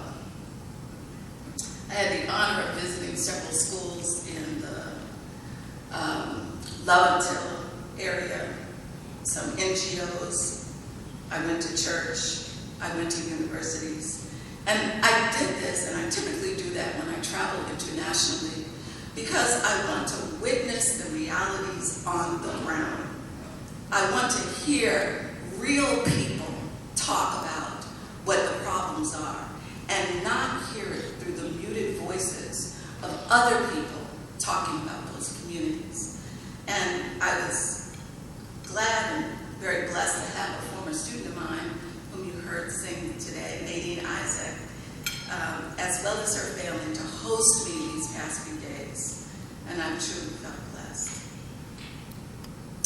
When I was here 40 years ago, I did an independent study on Trinidadian playwright Freddie Kissoon. Now, I want you to know, Freddie Kissoon has been with me these 40 years. I am back, and I'm talking to these young people who weren't even alive when I was here in Trinidad. And I'm saying, Freddie Kissoon, and they're like, I've never heard of what you're talking about. So I realized, wow, you're really old when you're old in somebody else's country. Okay. As part of this project, I read all of his plays, and he wrote some 40-something plays. And then I subsequently interviewed him to ask him questions about his politically charged work that critically analyzed the education system. At that time, there was an oil workers strike and other key issues of the day. Now, having read these papers here today in this trip, and listening to people as I toured different communities, I can tell you that some things are very different. To see the malls, to see the beautiful roads and highways that have been developed, to be in this Hyatt hotel. But then some things have remained the same, and some people have told me they're even worse. So I want to bring that forward into what I want to share with you today. So let me first address the issue about this idea of global counseling. So the American Counseling Association had been talking about internationalization of counseling for a long time. But until I came along, there hadn't been a president who already had traveled internationally and already had made connections and had an idea of where we should go. Now, as an aside, I want to tell you, most people plan to become ACA president. And I can tell you, I did not. I would say I was chosen to go in. My whole career of leadership was about mentoring. And many of you have talked about that I've met, have talked about the role of mentoring. Dr. Clark at USC is a preeminent mentor. I know that. And so this idea of mentoring is very important to leadership. So it's been critical in my life where mentors approached me and told me that I should take on a leadership position. Someone who saw something in me that I didn't know existed myself. So my path toward leadership started that way. And it started with a very small position. And I was convinced to run for office in a very small way. One, served, did my best. And after I did that, the same mentor came and asked me to walk with him and talk to me about another position. And I thought, well, okay, this was a national position. I thought, well, I don't know, not too many people know me. And he said, no, you did a really good job, people watched you. So I said, okay, so I ran for office of one, and did my best with that, and I thought, okay, I'm done. The same mentor found me again and said, walk with me, and picked another position and said, this would be good for me and good for the organization. And then once again, I did that. So my service has been an education for me and an opportunity for me to serve. In this last time, the same mentor had passed on. He died, actually. And although I missed him, there was a part of me that felt relieved because he was really pushing me to my limits all the time. And so I thought, well, whoo, I'm done. No more leadership for me. I felt really good. But the spirit of that man remained, and past presidents of the American Counseling Association began to approach me to tell me to run for office. And I told them, no, it's too much work. It distracts me from my research. It would mean putting my work on hold for several years. And people are messy. National leadership, I don't want to do that. But they kept doing that until finally someone got through to me. And as is typical in my life, I recognized that it is something greater than those people who are speaking to me. And I began to listen. And I recognized that it put me on a path that I was supposed to do this. So I did agree to run for office, but there was a part of me that still said, well, nobody wins the first time out, so I'm going to fix these people. I'm going to run. I won't win, and they'll leave me alone. And that, of course, didn't happen. I did run. I did win. And I started on this path that has been important in terms of globalization. So what has ACA been doing, or what did I help to do, and why do we think that's so important? We've heard Yvonne talk about why it's important to her, why GCSCORED is formulated. I'm going to give you a perspective that is perhaps a little bit broader, looking at a larger context to talk about that. So there are several reasons to really consider this. The first is the clear understanding that as a profession, developmentally, counseling has finally grown to establish ourselves as a legitimate mental health profession. In the U.S., we have licensure laws, we have national certification procedures, we have accreditation guidelines for training. We've proven that we're here to stay. Our master's and doctoral degrees continue to produce high-quality individuals who provide much-needed services in various professional settings, school, mental health, universities, and so on. Of course, in the U.S., as a large group, we have problems. We're dealing with issues of parity, portability across states, and that people are looking for alternatives to existing mental health training options. So it's important for us to expand and see if there are solutions outside of our borders. Now, this is a very different approach because typically the U.S., because of its resources, because of its historical foundations, usually is sharing information with other people. So the direction of the information from the U.S. out. So the shift is now, we're saying, hey, maybe other people have solutions that they can offer to us about what it is that we need to do. So we're trying to make connections outside of our borders. So we can't look inward, we've matured, we're curious, we want to know about others. Another reason why we need to think globally is that many of our international students who've been trained in the U.S. have returned to their home countries to establish high-quality programs and now produce their own graduates who are serving in schools, agencies, and private practice.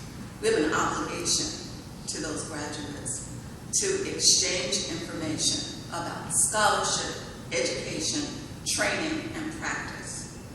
I've seen this here in this opportunity to come out.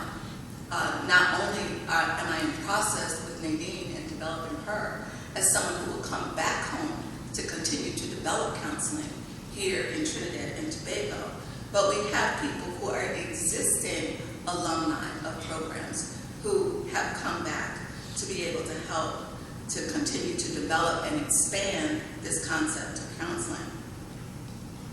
The third reason you've heard already is this issue related to multicultural counseling issues. Most of what we talk about and what's in our textbooks around multicultural counseling is really centering on the issues in the U.S. But there are a host of multicultural issues that are outside of the U.S. context. And some of those issues can inform how we operate globally. So I've had an opportunity in South Africa. I had an opportunity to go to Robben Island, which is where Nelson Mandela was imprisoned for 20-something years. And there, the tour guide was a former political prisoner who had been with Nelson Mandela in that prison. He now lives on Robben Island, and he lives next door to one of his jailers, his neighbor, okay, his now friend, okay? Now that's hard to understand, and that's hard to believe that that can happen. Why don't we have studies that are really taking a look at ways in which the people in South Africa have resolved the conflicts to the degree that they have? As human beings, they've gone further than any group, any nation, in addressing the resolution of conflict. The fact that after all of those years of severe oppression, that people did not rise up and have civil war is a major, major concern. That is something that we need to take a look at, as well as what's going on in other global communities.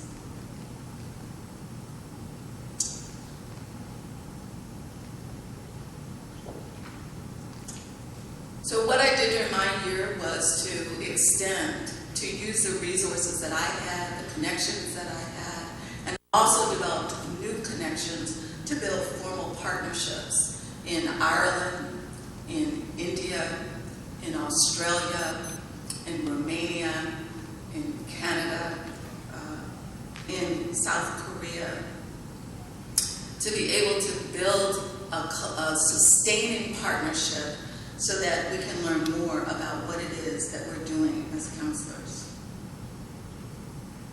So what does that have to do with GCSCORED? Okay. So GCSCORED is talking about this idea of global impact. And they're connecting this global impact with research. So I want to talk about the research side now, about what it is that we need to think about when we're engaging in this idea of evidence-based research.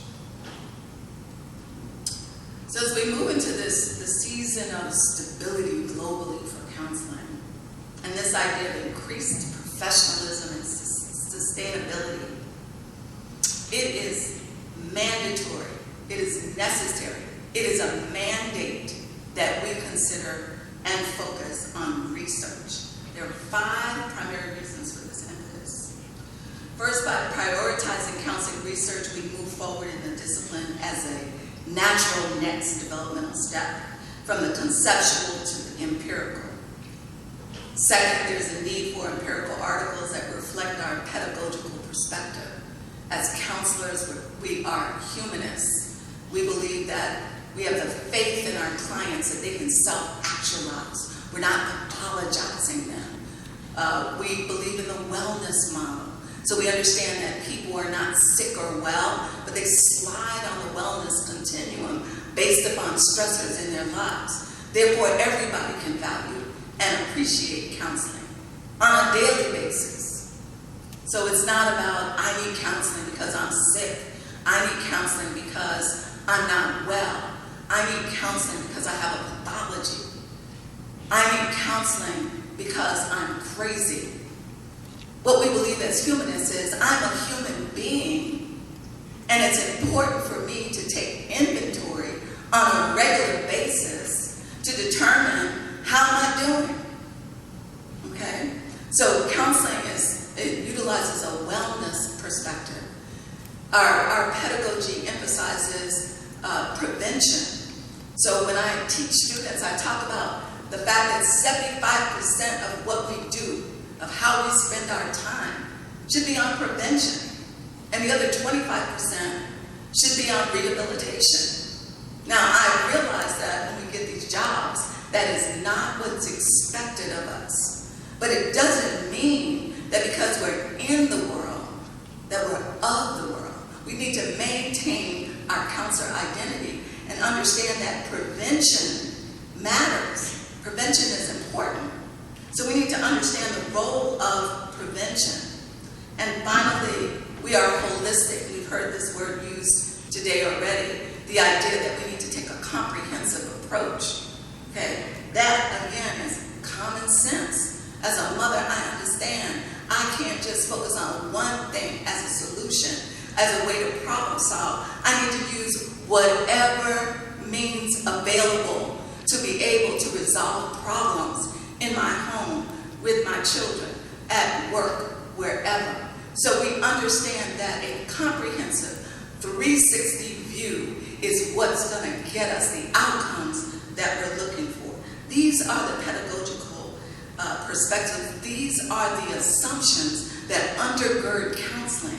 And we need to have research that reflects those. How many times have I asked a student, have given a directive, have had an assignment for students to do a search and write a literature review, for them to come back with a bunch of deficit-oriented, pathological articles on the clients that they're investigating? This is unacceptable from a counseling perspective. It doesn't reflect our discipline. It doesn't reflect being strength-based, holistic, or wellness-oriented. It doesn't reflect client empowerment. So we need to focus on that. Third, as many of our students have lamented, when they pick a topic and they go to look for articles, they find that there are an insufficient number of research articles on that particular topic, and that's why they go outside of the discipline. And so it is our responsibility, all of us. I'm not just speaking to the academics. I'm not just speaking to the faculty. All of us. So, this idea of research has been falsely given a bad rap, okay? Because for years, research has been seen as a very elitist activity. And it's only for those people over there. So they keep it in the hallowed walls of universities. But that doesn't, again, make any sense. Human beings every day use research. Every day people think critically. Every day people analyze what it is that they're doing and make choices. Every day people come up with consistent, structured ways to do things. And if you don't believe that, ask somebody's mom about how she cooks. Because everything that we do is a recipe that has been honed over time across moms. So there's consistency. Nobody wants inconsistency with their food. Am I right? You can't say you're going over Miss So-and-so's house and today her chicken tastes good, tomorrow it doesn't. Am I right? See, I come from a Baptist tradition. You gotta talk to me. Am I right about that? Thank you. So I'm telling you that research is not elitist. Research is something that human beings do naturally. It is a God-given right and privilege to engage in research. So when I say we have a responsibility to research, to provide documentation, to disseminate what it is that we know to be true, it's important. So I'll tell you, I was sitting in Shiloh Church Saturday, and we were sitting there, and one of the things I'd like to do with Nadine, I'd like to play with her and mess with her, because Nadine has not integrated her identity. So when she's over here, she's a researcher. When she's over here, she is a member of Shiloh Church. And so I used an intervention to integrate. So I leaned over. Her mother was directing the children. And I leaned over to her and I said, you know, research has shown that children who engage in leadership activities, like in church, have better academic outcomes. She said, what? I said, yeah, okay. She said, well, people don't know that. I said, I know. That is the problem.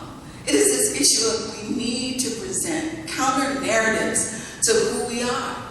So we're not just people who are downtrodden, people who are marginalized, people who have not achieved, people who do not have the kind of outcomes that exist in these other spaces. We need to be able to talk about ways in which we have recipes, we have consistent ways to interact with our children that create these outcomes. Okay? You heard it earlier today. Okay? Vice President Dr. Jan Joseph talking about consistency, about her parents maybe intuitively researching to figure out how do my children get what they need. And then that gets transmitted to her. And she teaches her children about how to be successful, how to cope with adversity, and how to have those positive outcomes, or what we call mastery. So it's important that we do that. Fourth, and most importantly, why should we engage in research? Given the challenges that individuals face, particularly those from marginalized group, and that's a host, and sometimes it's even sliding. Do you know what I mean by sliding? It's like, okay, sometimes in some situations I feel privileged. Then other times I'm in other situations and I feel marginalized. Do you understand what I'm saying? So I'm just keeping it real for you so that you don't think the marginalized folks are these folks outside of these doors. Okay? Because it really depends on where are you. It's situated by your social circumstances. And you can slide from power to being disempowered. Sometimes you know what's happening. Sometimes you can even prepare for it. Like, you know, you have a meeting and you're like, oh yeah, I'm ready for it now. I'll be disempowered when I go in. So let me bow my head down, get myself together so I can maintain some sense of integrity. Other times that sliding sort of surprises us. We walk in and we think we have some power, and we look up and realize somebody snatched it from us. So we need to realize that this idea of marginalization exists for everyone. It is part of the human condition. And hopefully, the people in this room, the people I'm talking to, understand that and use it when you're with your clients. So it helps you to be empathic toward them. Instead of looking at them and criticizing them or telling them what they should do. I know none of you would do that anyway. Instead, you would look at them and recognize, I've done that, I've been there, I thought that. Let me give you an example. Again, working with the boys in the Rite of Passage program. I remember when I would go into work on Saturdays, and we didn't have any Saturday activities. I would go in to get some work done when it was nice and quiet.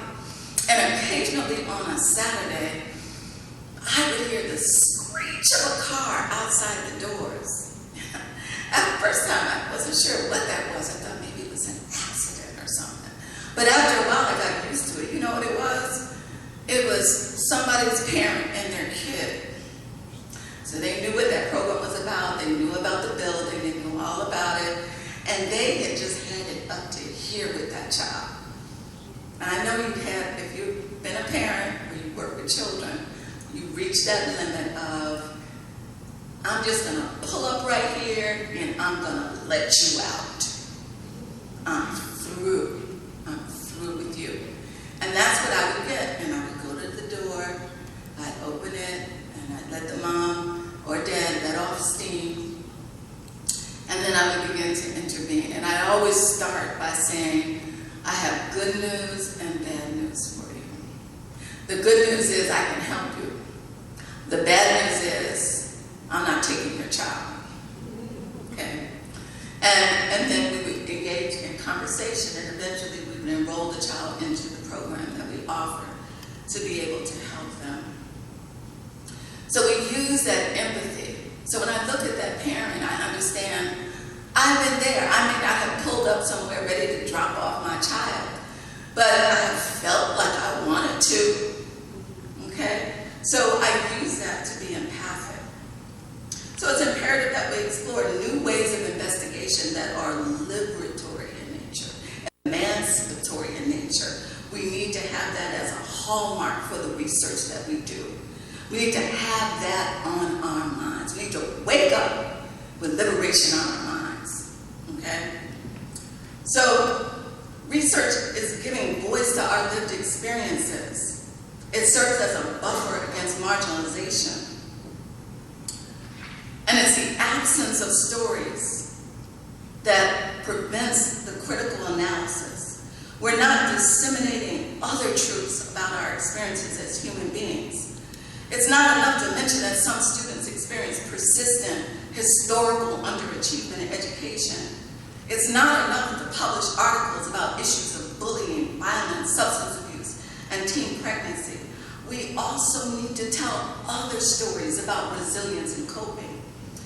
In counseling, we refer to this as strength-based, solution-focused as a perspective. Now, put my research, traditional research hat, because I've been a researcher the entire time I'm standing here, but the idea of storytelling has been investigated.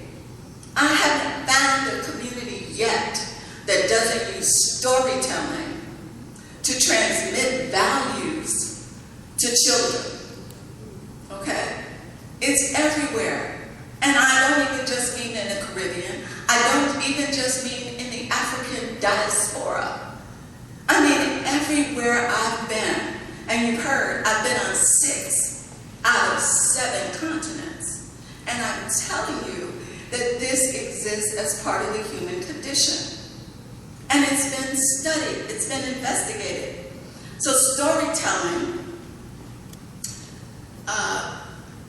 has positive outcomes. So it's been shown to reduce children's anxiety. It's been shown to increase their social skills. And it's also had sustained outcomes of overall well-being. Now, I'm going to tell you right now. In my years of teaching and training students and professionals, we often do not stay in our right minds. It's called ore-ire. And it's called realigning African heads. And what it means in elder terms is keeping your mind right, keeping your head on straight. And that's what we need to do. So this idea of storytelling, we often will go to somebody else's idea about storytelling, bring it all across the borders, bring it into our community, and then we got to educate our children about stuff they don't even understand. Okay, we got to explain words that they don't understand. Start talking about snow and snowflakes. What does a Trinidadian child know about snow and snowflakes? But this is what I'm saying about how we don't keep our minds, our heads on straight about what it is that we're doing. Why don't we use the Aunt Nancy stories? Why isn't that considered to be legitimate? Why is that not considered to be conventional, not exotic? Why isn't that considered to be the norm when we understand what it is that we need to do to assist our children with academics and with their social skills? And I'll give you an example of working in a community, because a lot of the work that I do is around traumatic stress related to systemic oppression. And I investigate in my office, sometimes working with numbers, but I always juxtapose that with the reality of people's lived experiences. So I also conduct research out in the street, okay? So I'm just out in the street. That's why I know I'm a child of God, because I'm still standing here. I'm out in the street, working with people. And so here I was training students to go into communities to do their work. And so they were going to have an adolescent girls group. So they put together their intervention. They had 8 weeks of training they were going to do, working with the girls, and they were going to start with an icebreaker. And so I read what they put together, and it was fine. I could have given them a good grade. And the icebreaker, so this was in New Orleans. So here, these are African American students. I'm working with master's counseling students. They're going to go into a community that's 99% African American. So the girls are African American. And the exercise they were going to do was the use of the shield. And you develop a shield. Now, first off, the shield. Where does that come from? It's very European in nature. So as I said, when we do that, first thing you got to do is explain to a kid what's a shield. It's like I got to tell them what snowflakes. You got to explain to them. It's not intuitive. It's not congruent. It's not part of their experience. It's okay. It will work. Sure. Okay? But I looked at them and I said, let me just ask you. So when you were a teenager, an adolescent like these girls, and there was a new girl who came in, in your neighborhood, and you wanted to introduce her, you wanted to have her to join with the community, what did you do? And they looked at me, again, that same look of, are we still talking about professionalism? Are we still talking about counseling? Like, yes, so what did you do? I have to take the mic off for this. So remember the shield, and they put like, who are you? How do you identify yourself? And put some objects in the shield and so on. Again, it works. It's fine. But I asked them, how did you do it in your community context? Okay, so that we don't have people having to shift their minds and then learn what they're doing. And the girl said, okay, we'll show you. And then with the whole thing, what's your name? How are you doing? Right on, right on. My name is. And I said, why would you use the shield? Why would you use the shield? Why don't you use something they can recognize and identify with, and something that they can engage in, okay? And they can also see you as credible and someone they want to talk to and talk about the issues that they are facing. Okay. So we need to really think about what currently exists in the communities we're investigating, and how can we use those and embed those in the work that we do. So it's important for us to think about shifting paradigms and think about evidence to understand things like, we know that knowledge exists or difference exists, and now we want to know not only where and how it exists in the therapeutic relationship.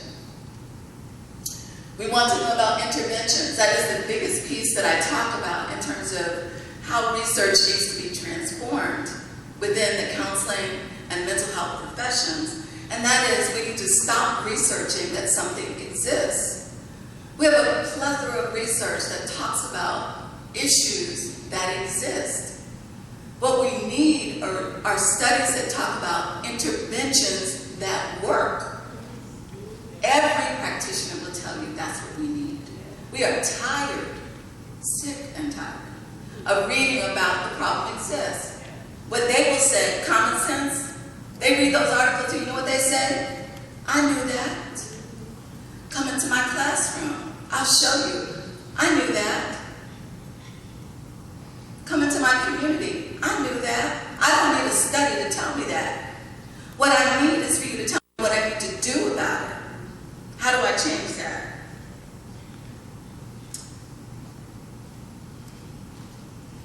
Okay.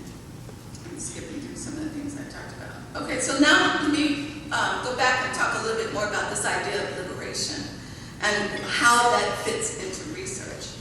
I recently co-authored an article, and it had been an article I had been working on for some time, and it was talking about culture counseling. Again, this is me integrating my personal identity with my professional identity and putting it out there and disseminating it to my colleagues to begin a conversation that is well overdue to be able to talk about this. I was very happy this article is now published in a Turkish counseling journal, and I specifically wanted it published in that journal. Why? Because I was in Istanbul, Turkey, a year and a half ago, and I'm sitting in a panel in a room on a university campus that has a beautiful view of what used to be Constantinople. Remember that, right? From our social studies classes in elementary and middle school. So here I am in Istanbul. I'm looking at buildings and the wall. That wall is still there. That is old, thousands of years old. And I'm sitting on a panel with colleagues, and we're talking about counseling concepts that are only hundreds of years old. And my mind just wouldn't work. I was thinking, how dare us talk about resilience and coping to people whose cultures were intact thousands of years before Freud, for example. And so I was led to talk about something other than what I had prepared. And I challenged my Turkish counselors, my colleagues, to consider writing what they know to be true about healing and about coping in a Turkish context, so they could share that with other people. So I was glad. In this article, I highlighted the evidence of bias woven throughout the historiography of research in psychology and other behavioral sciences. And we posited that the reason some of these socio-political challenges to high quality living for certain sectors of the human population, that they could be due in part to how we're investigating these concerns. Scholars around the globe, such as Linda Smith, who's in New Zealand, part of the Maori people, Joyce King, who is the past president of the American Educational Research Association and an eminent scholar, has also written about emancipatory research methods. They offer new conceptualizations for research methodologies that include indigenous worldviews. Okay, so you're wondering, what's an indigenous worldview? How about the idea that research isn't really research unless it does something for people? So a lot of the research that is out there that is just saying it exists, in indigenous communities, they would say, well, that's not research. It didn't do anything for me. It didn't change the way I live. It's often changing the way scholars live. They get tenure. They get promoted. Okay? They get speaking engagements. They get all kinds of stuff. But the question is, who is research for? That is the question. So indigenous worldviews talk about a definition of research that is not prevalent in the journals that we use. Concepts such as catalytic validity. Okay, our basic research courses teach us about validity, provides us with credibility of the findings of a study. But the basis for the credibility, the basis for the validity, is based on somebody else's values. Okay? So I'm saying to you that we need to really think about that. I'm back to this idea of, does it make sense? I always give it a litmus test for any research. I ask people, could you explain it to your mother and she understood you? It means it doesn't make sense. I don't care how complicated your statistical procedures are. I don't care what theoretical models you're using. If it doesn't make sense to the person on the street, it's not good research. Okay? Now I'm using a different framework once again for what gives us validity. Okay? I would say to you in terms of validity, because when I do my research, I do go into communities and I do talk to people. People without degrees, some people without even having graduated from secondary school. But people who are living their lives, people who are thinking critically about their lives. I take my research into the community. And I want to know, does it move them? Does it stir them?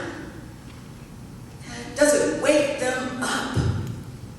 Does it validate their lives? Okay? Maybe, part of that again is my Baptist background, It's like people got to feel something or they haven't been to church. Okay? I bring that into my research. If people don't feel something when they learn about my research, then I haven't done a good job. That's catalytic validity.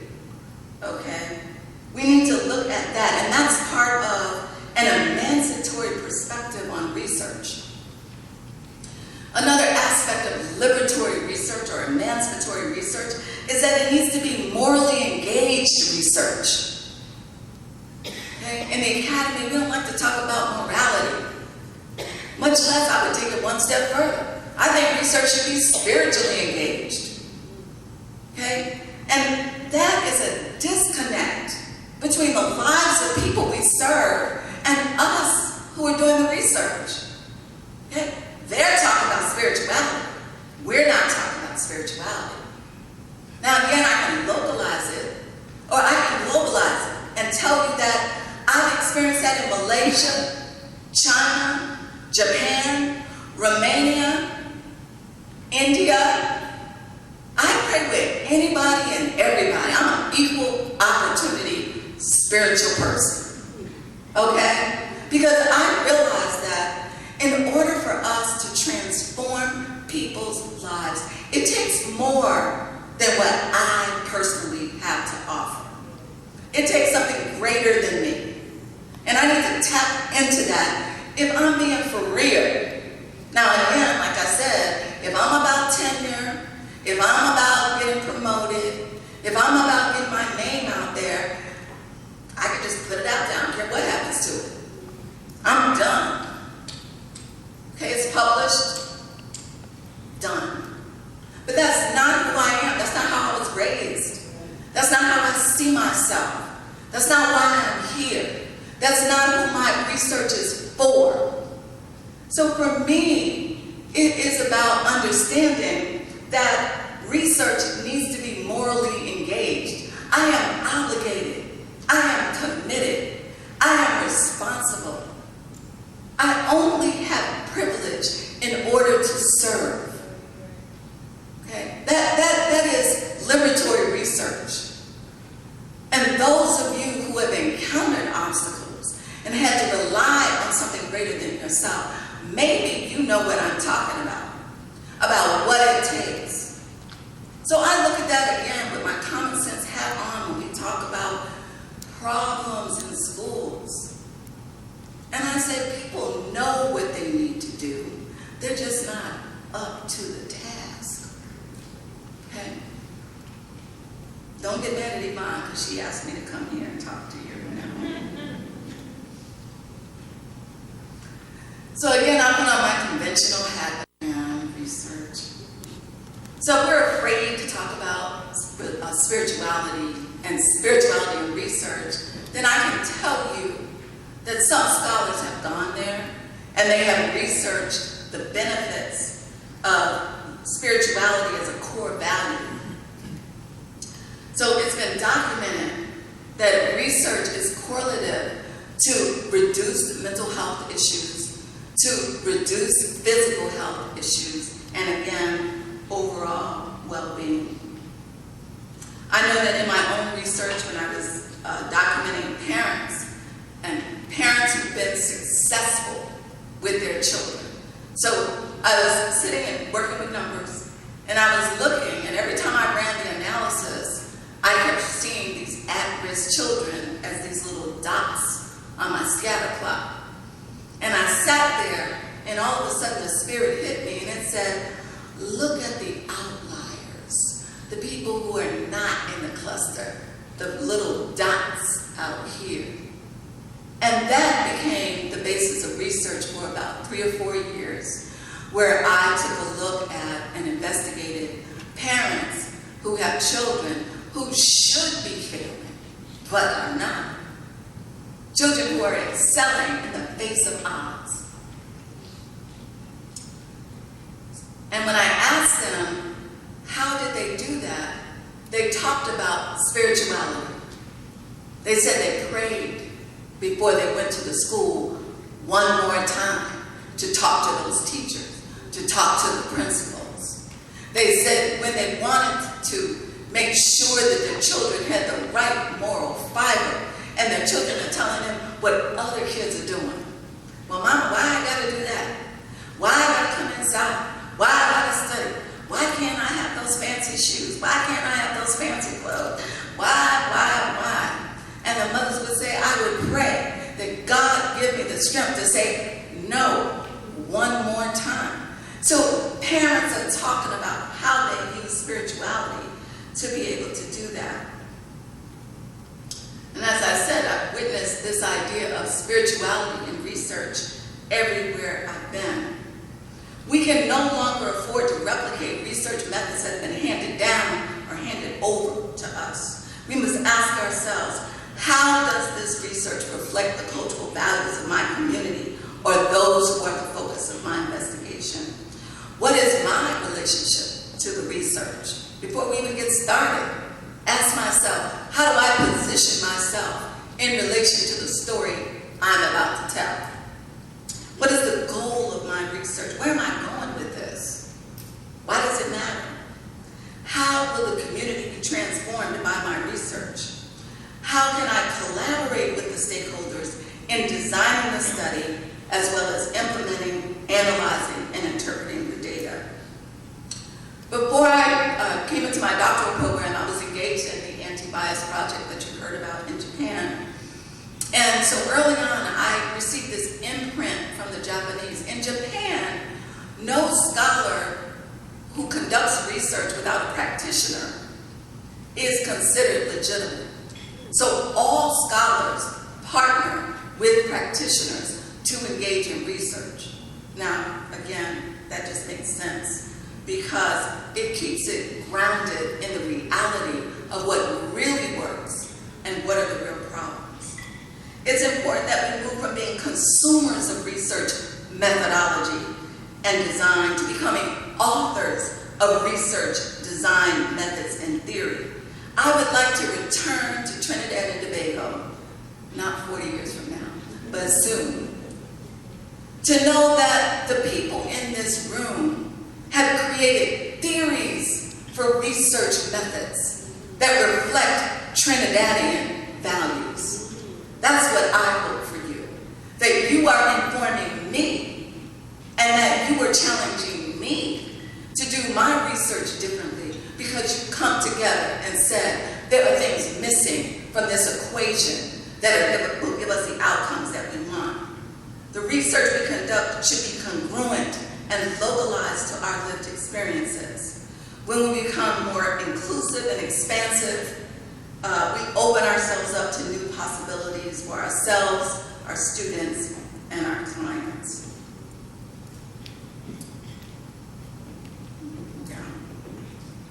So, what I'd like you to do, thank you, right on time. So what I'd like you to do is to commit yourself to engaging in dialogue, and dialogue is the first step toward knowledge construction, toward research. So dialogue is important. And Yvonne Lawyer has given you that platform. Don't waste it.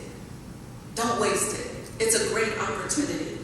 I want you to dialogue with others about the possibilities. And then I'm challenging you to take a concrete step. It matters. There is a quote that I acquired some time ago in India. It was on a poster children with disabilities. And it stuck with me forever. I think I was there about 5 years ago, the first time I went. And the poster says, a ship in harbor is safe, but that's not what ships are for. So I challenge you to step out of the harbor. Okay? Thank you for this opportunity to fellowship.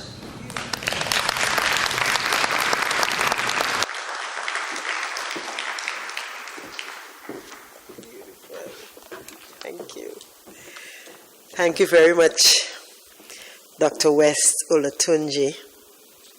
And I'm looking around the audience and I'm seeing the captivation, I'm seeing the persons taking notes, because I know a lot of the persons here are actually in class. They are actually doing studies, and perhaps you have a new way of doing research.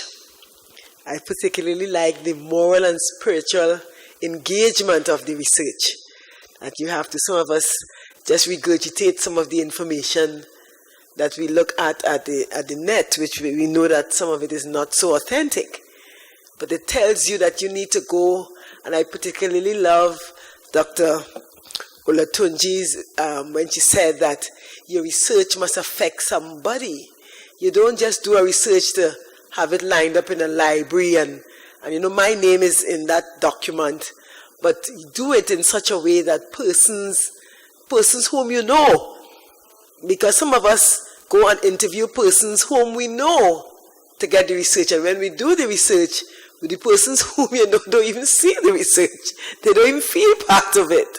So I particularly love that. Well, Dr. West Olatunji, thank you so much for that perspective, and I just want to call on Dr. Yvonne Laria to kind of say thank you to Dr. West and for the morning procedure. And after Dr. Laria speak, I have some house announcements to make. Dr. Yvonne Laria.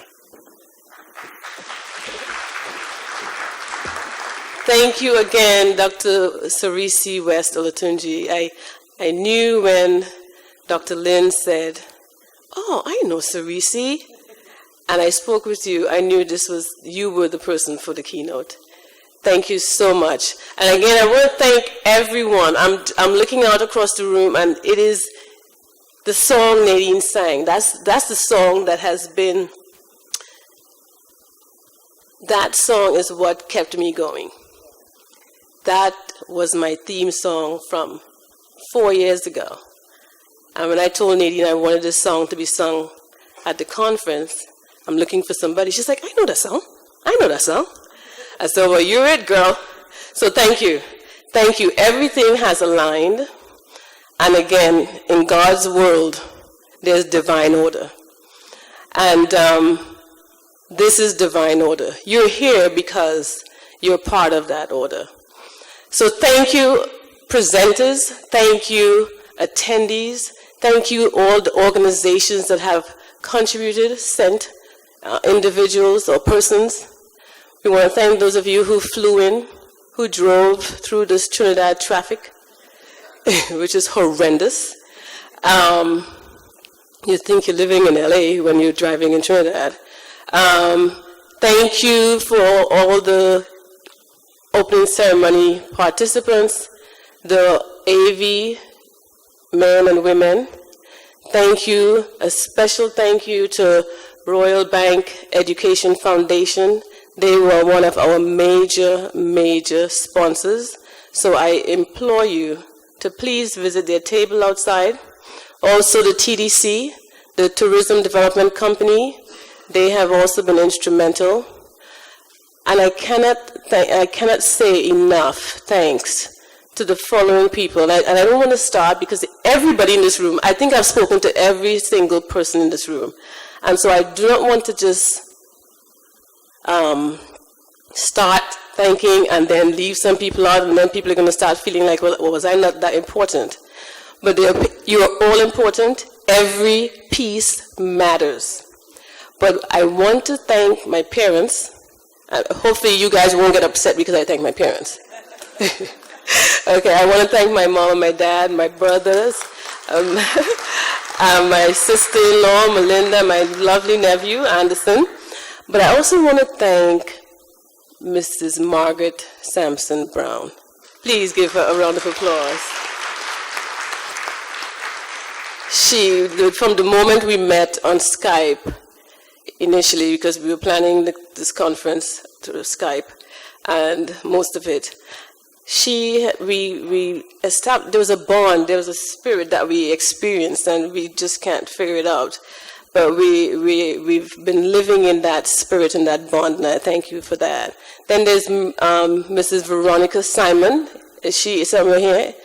Please stand. Veronica is a foot soldier, along with Grace Panton. Where's Grace and Patsy Downer? Are they here? Right, please stand. Patsy Downer, Grace Panton. And I have to thank again my brother Dave Murray of DMA. Is he here? Could his wife and son stand, please?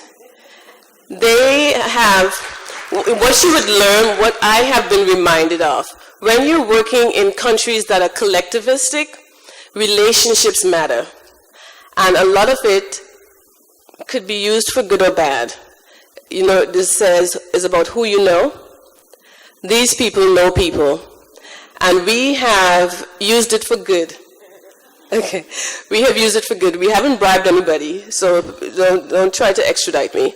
But we have, my brother, Veronica, Margaret, Grace, Patsy, all of these people, all of you have been supportive and have gone above and beyond. And they're not getting paid, mind you.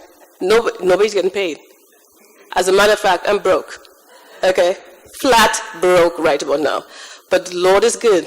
My father owns 1,000 cattle upon 1,000 hills. Okay, anyway. So thank you. Thank you for coming. I want to introduce to you the moderator of the plenary session, the first out of the 3 days, and we have Dr. Edward Clark, Dean of the School of Social Science and Professor of Social Psychology at the University of the Southern Caribbean. Dr. Edward Clark is the Dean of the School of Social Science and Professor of Social Psychology at the University of the Southern Caribbean. He was educated at the Universities of London, Surrey, and Oxford Brookes in England. He is very committed to the academic development of the School of Social Science and the University of the Southern Caribbean. Dr. Clark has conducted significant research on the area of gender studies and non-communicable diseases, absent fathers and present fathers, consequences of families and society in Trinidad and Tobago, mental health and prostate cancer. He has co-authored recently a chapter, Premature Mortality in Selected Small Island Development States, SIDS, 2000 to 2010, in the book Health Issues in Black Communities, 3rd edition. Dr. Clark will be your moderator for this afternoon session, and we have 3 able-bodied, excited presenters ready and willing to spend the night here with us. We have Mr. Brian Jones, Miss Esther Bess, and Dr. Marvin Lynn. I now hand you over to Dr. Edward Clark, the moderator of this afternoon. Do have a wonderful evening.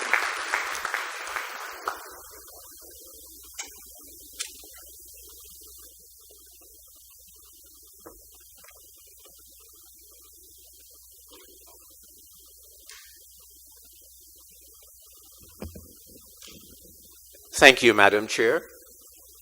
Would you give her a round of applause? She's been just so outstanding.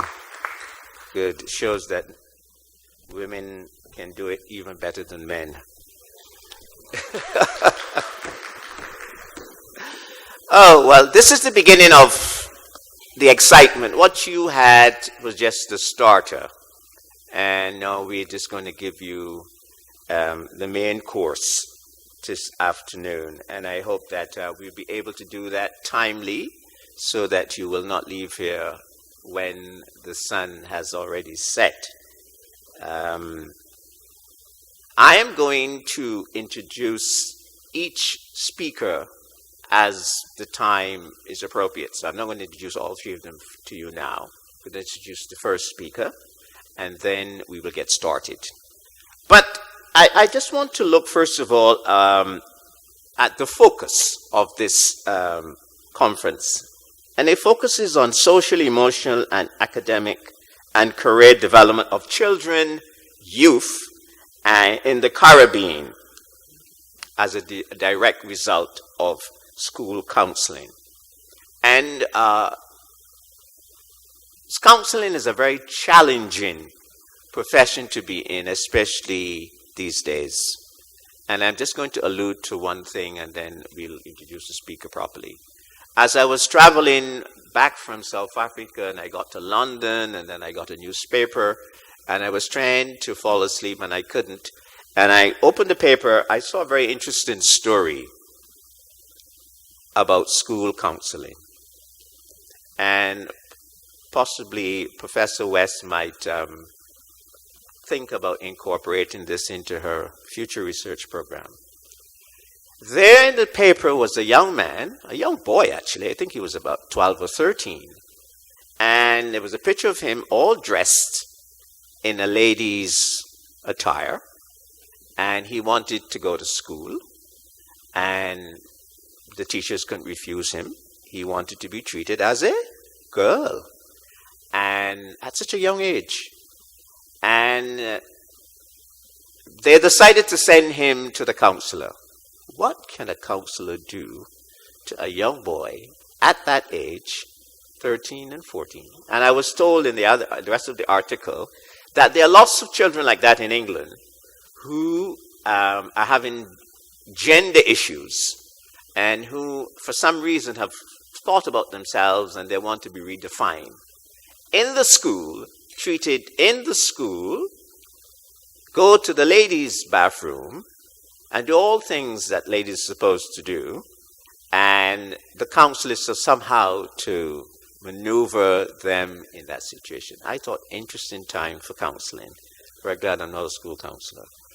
So that's something to contemplate, because you can be pretty sure it's going to come down the tubes to us, given the recent ruling of the Supreme Court.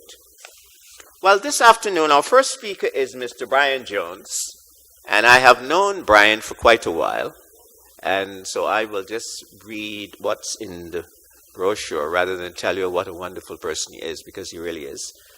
Brian Jones is the CEO of Love Until Foundation, a community-based organization created to reach children, youth, and communities every day. He has been a stalwart in the field for over 20 years, enhancing the quality of life and empowering the people of communities across Trinidad.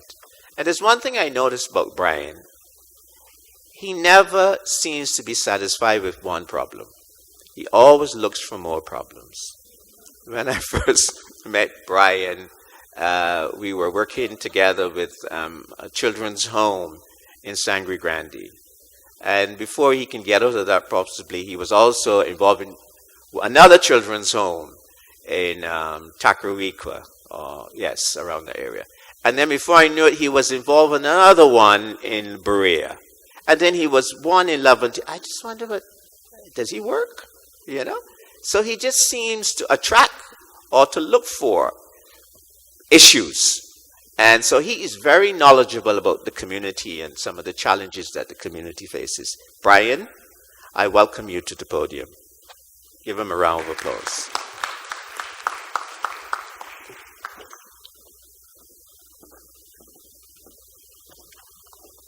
Good afternoon, everyone. I know this time is normally very challenging to stay awake. And if you are like me, this is the most difficult part or period of a day's session. But this evening, that being said, we would like to look briefly. I suspect, Dr. Clark, that we have less time each than originally planned.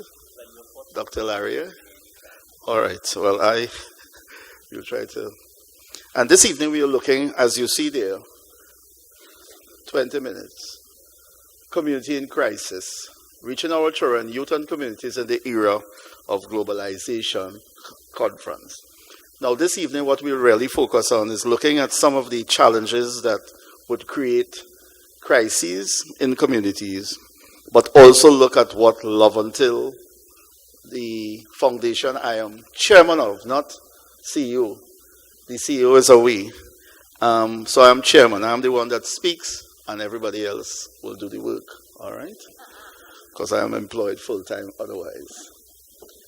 And what we'll try to look at as we look at the various topics that are being presented here today and the remaining 2 days is the relevance of Love Until Foundation and some of the things that are emerging now.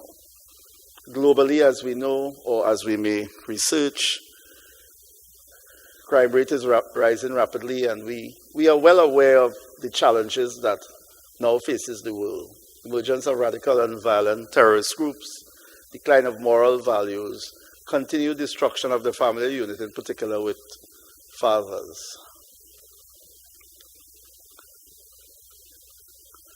In Trinidad and Tobago, we have the same challenges as the rest of the world. Destruction of the family unit, fatherlessness, high level of crime and violence, drug addiction, gangs. And we found out this morning that, and that to me was so profound, that research should also always lead to something. Research should cause something to be different. And so I do not want to spend much time on what are the factors that are creating some of these crises, because most of us or all of us are very aware. We want to go and look at solution-based activities.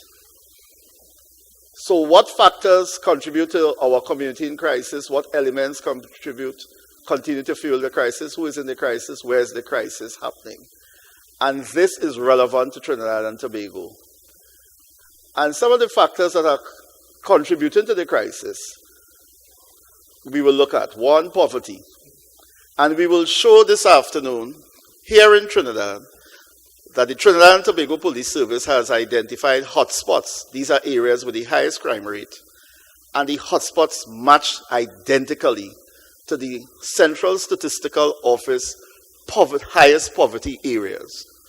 So if you identify the highest poverty areas in Trinidad, they will match exactly to the areas where we have the highest crime levels. So poverty, we know, has a direct relation to crime. And these are some of the other factors here in Trinidad that have been identified. All right? Lack of effective parenting, influence of social media, government-party disconnect, right? We looked at what elements are continuing to fuel the crisis. Here in Trinidad, we have many make-for-work programs, which were intended to create employment for individuals that may have low incomes or no incomes in poverty-stricken areas. But some of these programs have not worked as they should, and in fact have contributed to the crisis. Lack of monitoring, evaluation, and financial control in these make-work programs lead to dependency syndrome and turf fighting. We actually have, there are many people who have died because of attempts by gangs to control some of these make-work programs in their areas. Failure to adapt programs to the response to the program by participants. Easy access in Trinidad, unfortunately, and we see that debate raging in the United States, especially right now, and ongoing. Easy access to drugs and guns here in Trinidad. Guns and drugs are available in more places as well now, necessary to protect turf. Right on the streets in many areas, people could tell you how easily you could either buy a gun or rent a gun, all right? And gun-related violence is responsible for a lot of the murders here in Trinidad. Drugs have become a currency as well as guns necessary to protect the territory. And sometimes another component to all of this is prostitution. You know, it comes in a package. Drugs, guns to protect the drugs, part of the turf, and how the gangs get their income, and other relevant activities. Many of these make-work programs, or many different things we have identified, have been short-term that have been developed by the public sector. There was a Moody report demonstrated that over 60% of the government spending is focused on short-term projects, as necessary as they may be. Moody didn't identify that there were comprehensive long-range and medium-range projects to alleviate some of the social ills here in Trinidad. So that was a deficiency that was identified by Moody. In Trinidad and Tobago, it's not an overnight affair. There must be historical, and you see it there, cultural experiences that encourage this sad state of affairs.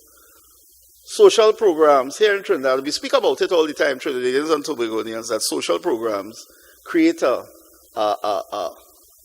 culture of dependency. In fact, there are some programs that are based in Laventille that the government would use the Laventille Foundation head office in Laventille. And people would ask, when we're trying to register people, you getting any money with it? Now, they're being taught a skill, but if they do not get money with the skill, they're very upset. They won't come, right? Because it's always a quick fix. It's a hustle, you know, we say here in Trinidad. So this has also created fashion organized crime, might have been short-term panaceas, but destructive in the long. And not only that, as a result of these make-work programs, many of them, as we know, Trinidadians and Tobagonians, the culture is not for 8 hours. You know, in normal life, work is 8 hours. But not in these programs. Work is from 7 maybe to 7:30. Or just register and leave. But work is never, I never seen anybody start 8 in the morning and you look for them 4 o'clock. So these programs have engendered low productivity or no productivity at best.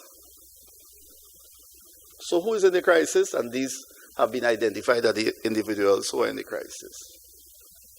So there are many factors coming together to create a culture in many parts of Trinidad and Tobago that fuels crime. Direct correlation between crime hotspots and the areas of highest poverty.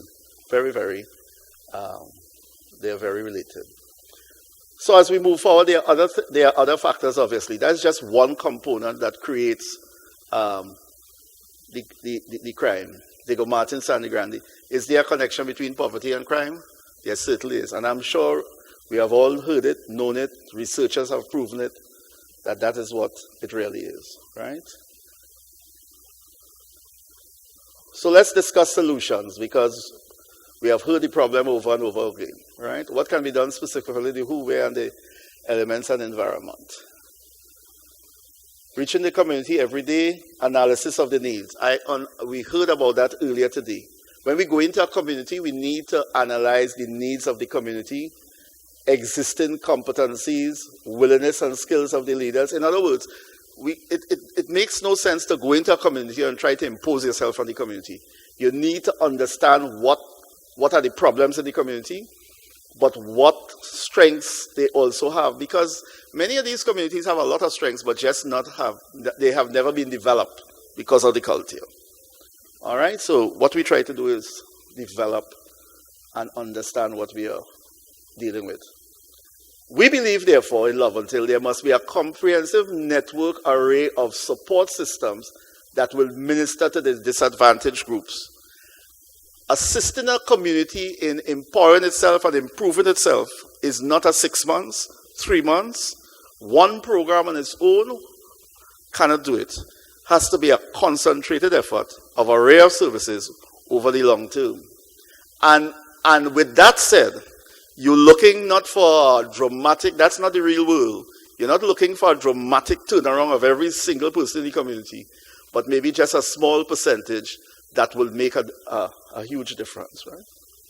So Laventille mission statement is to enhance the quality of life and empower the people of the community in order to achieve their objectives physically, spiritually and emotionally. We believe that all are important.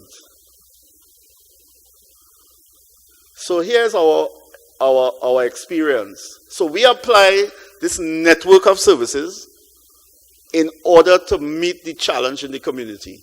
We do not apply a one solution approach. We have a holistic and total approach. So it starts at the preschool level. We have a preschool because we believe that we need to start making a difference in the lives of the children from the preschool under 5 age level and track them throughout as long as we could track them. So we have had over 500 students in our preschool in Laventille. The numbers will increase because the government now pays for children in preschools. Homework center, over 300 students. And as we go along, we not only have the numbers of how many pass through us, we also, if we had time, could show you some of the results that shows some of the improvements that are achieved. We believe that basic human needs have to be met because if people are hungry, it could lead to crime, could lead to violence. So we address basic needs, and you're seeing the result of that. Hamper, we have a mobile medical unit, so we go out with volunteer doctors and nurses in the communities. And so far, over 7,000 have been assisted.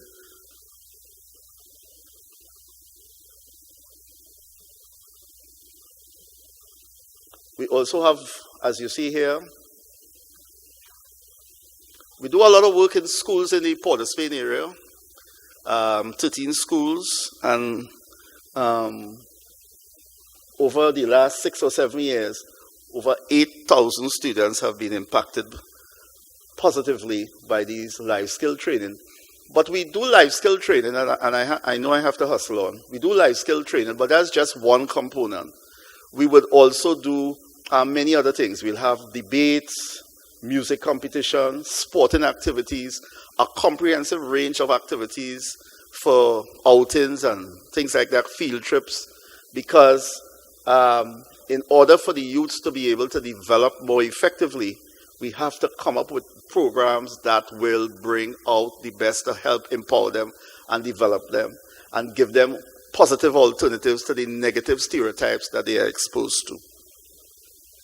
Because in the schools that we are dealing with, there's gang violence.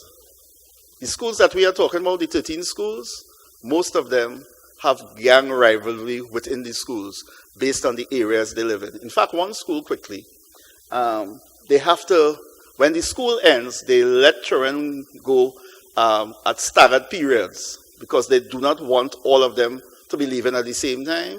That could be a recipe for violence.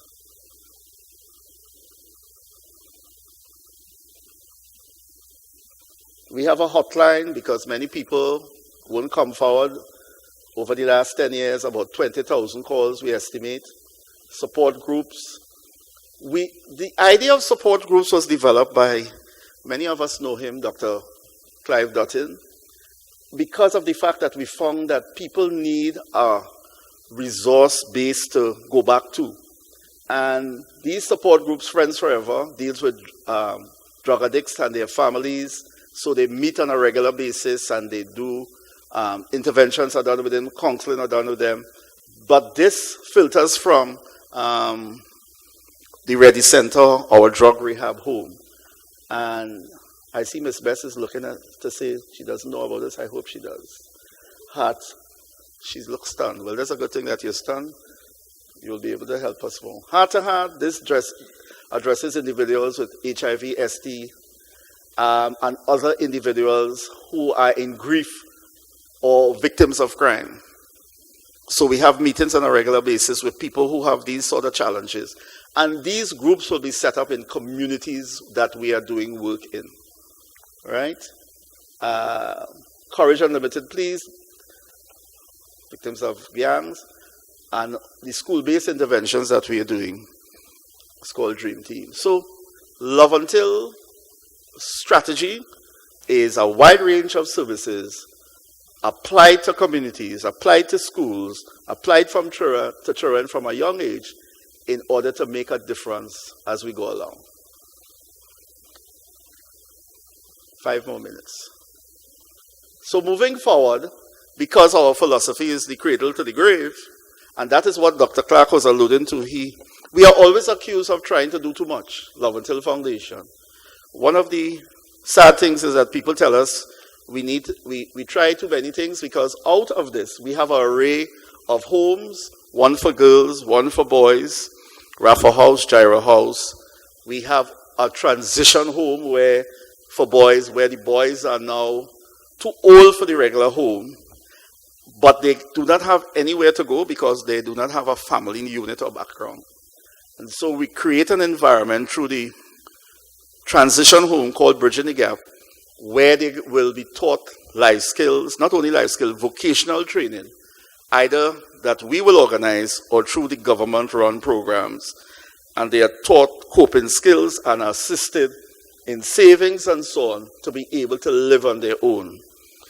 We plan in the near future to open one for girls, a homeless shelter. So you see it there. Cradle to grave, preschool, and eventually a senior citizen home. Now, people say as I wrap up, and we cannot do these things unless we apply it with private sector. We get a lot of funding from various private sector.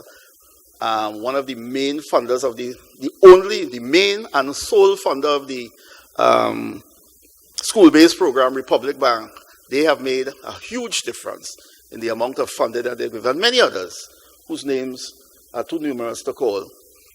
But many people accuse us of trying to do too many things.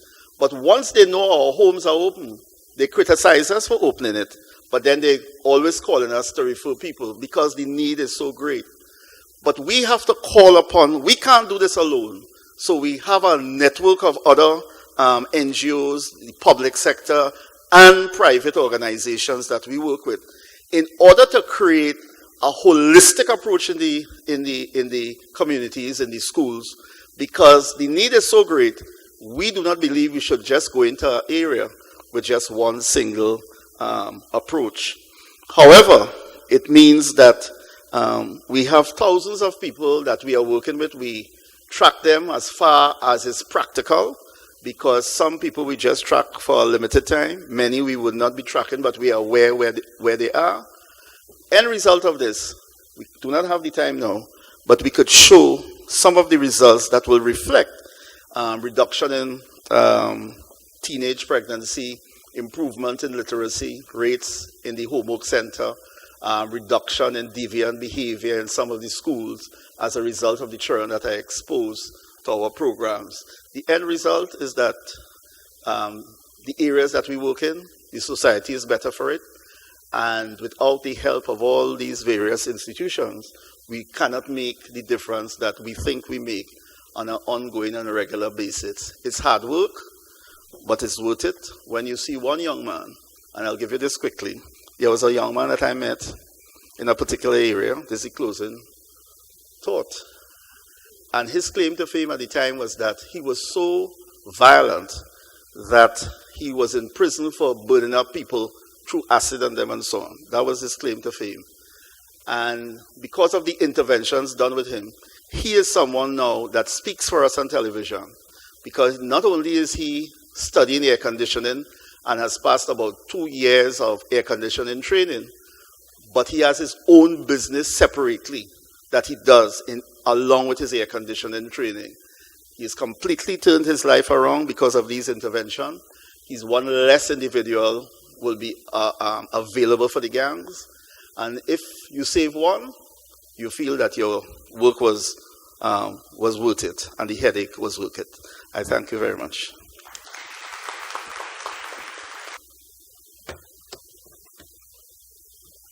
Thank you, Brian. There was a lot to chew on there, and we are expecting some questions from the audience later. But in the interest of time, we are going to press on, and then we can have questions afterwards. Our next speaker is none other than Miss Estebes, and she is the manager of the National Drug Council of Trinidad and Tobago.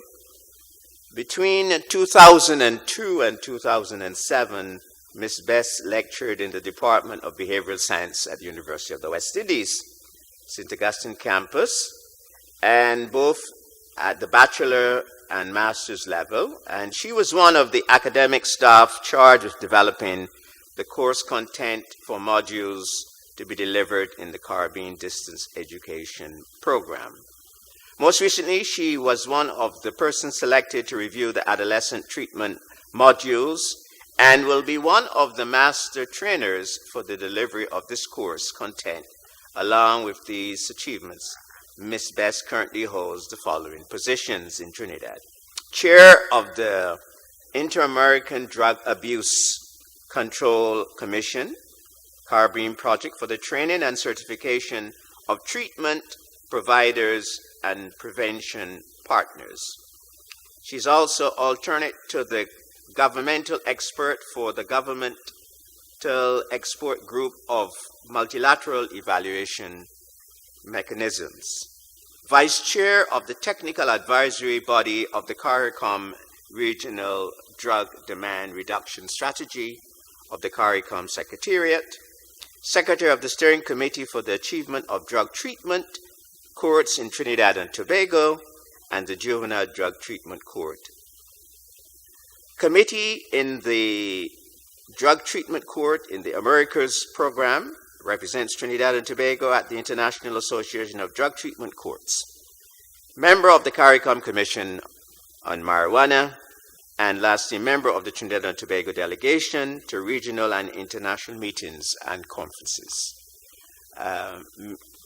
Ms. Bess is very versed in the areas that I have just outlined to you, and her presentation this evening focuses on the structuring of an intervention in order to address substances use among adolescents. The OAS, through its Inter-American Observatory and Demand Reduction Units of the Inter-American Drug Abuse Control Commission, continued to gather data to inform policies and programs using empirical data. The data was collected from secondary schools in the regions to ascertain the level of substance use among students. In recognition of the need for treatment intervention specific to the needs of adolescents, a training program to certified trainers in delivering treatment services to adolescents was developed. This is the first intervention of its nature in this hemisphere, and we are proud that it will be first introduced in the Caribbean. Ladies and gentlemen, I give you Miss Esther Bess. Just stand up, just for a minute. Just stand, stretch. Yeah. Lift some weights. Yeah. Build those arms. All right. Good. All right. And let's sit down now. Go ahead.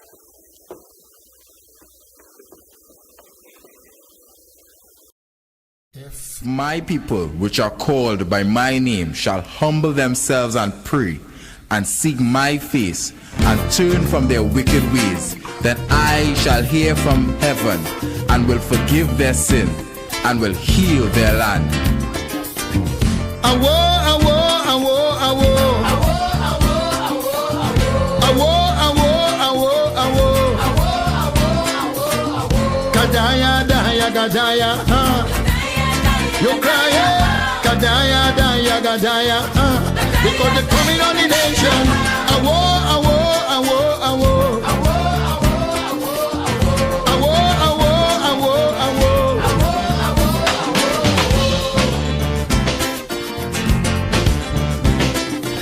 Everybody frightened, they're running for cover.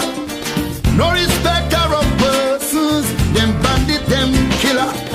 They're raping and looting, they're killing you dead, dead. Nobody escaping, booyaka, bullet in your head. Oh my country, overnight, get so angry, on uptight. I search out the answer, and this is what I discover. Or you push the creator out, you give the one thing name in your mouth. So you take him out of the school curriculum, no knowledge of God for your children. Look around you, all you have is teenage bandits. They might have nothing in it but all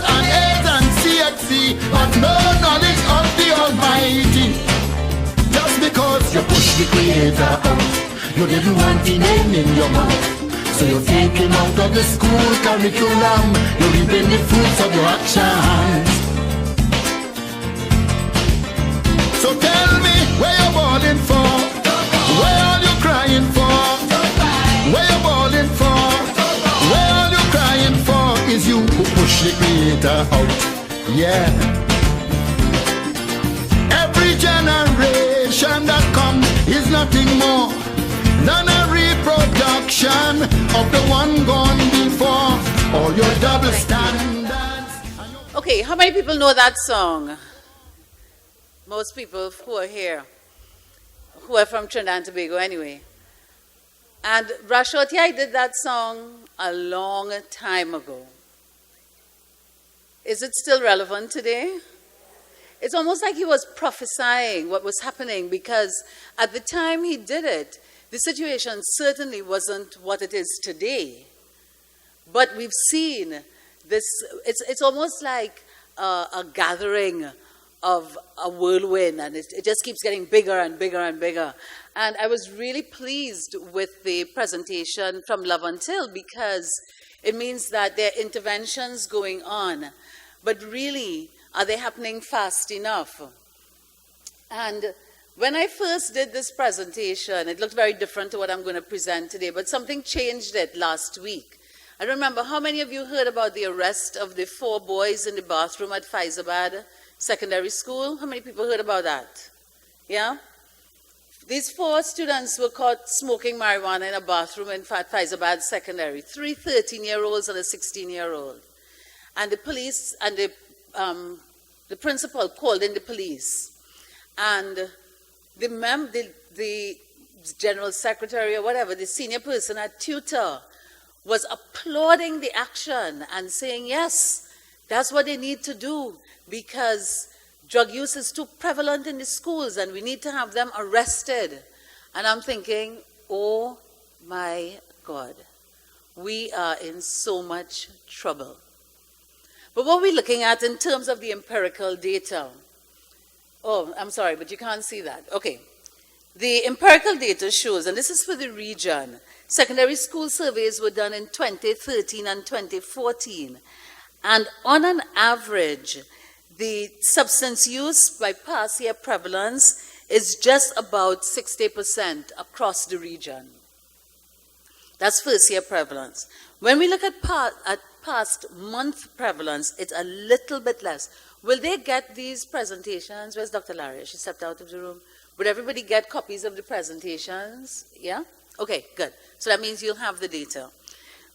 The past month prevalence comes up to just about maybe 30%. What I found interesting is that the age group that we're looking at is no more than 17 years old. So these are youngsters who are still really at, you know how we like exams in the Caribbean, CXC, Cape, they're all still in the process of getting this done. And then, right, and then we have, what is the difference between males and females? Lifetime prevalence, there really is no difference. If you look at, I don't know if you can see Antigua and Barbuda up there. For males and females, for lifetime prevalence, 71%, both in the 70s, for males and females when it comes to alcohol.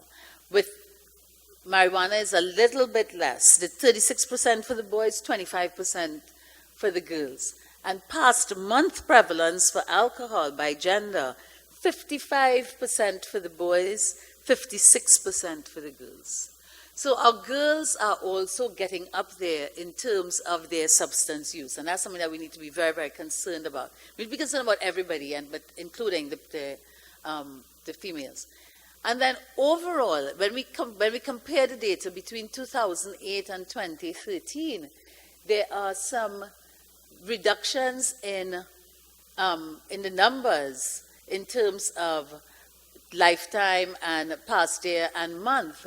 But the statistics are still showing that there continues to be use. There continues to be an increase in drug use. So in 2008, you see the bar in blue is 2008, overall marijuana use. 2013 is higher, and in every category for marijuana, it is higher as we speak now. For tobacco and alcohol, there are some minimal reductions. So when you have children who are using drugs in school, of course you're going to have certain kinds of behaviors manifesting. How many guidance counselors, school guidance counselors here? Yeah? And I'm guessing you are seeing a lot of the behaviors starting to come through.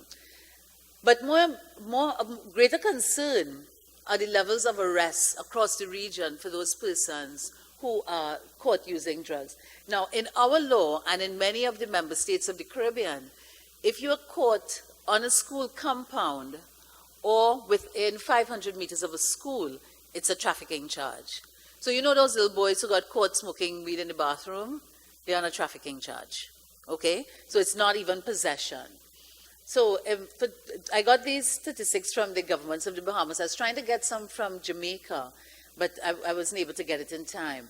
So for the Bahamas, in 2013, they had 38 persons arrested, 38 males, 4 females. But look at 2014 figures, 60 as opposed to 5.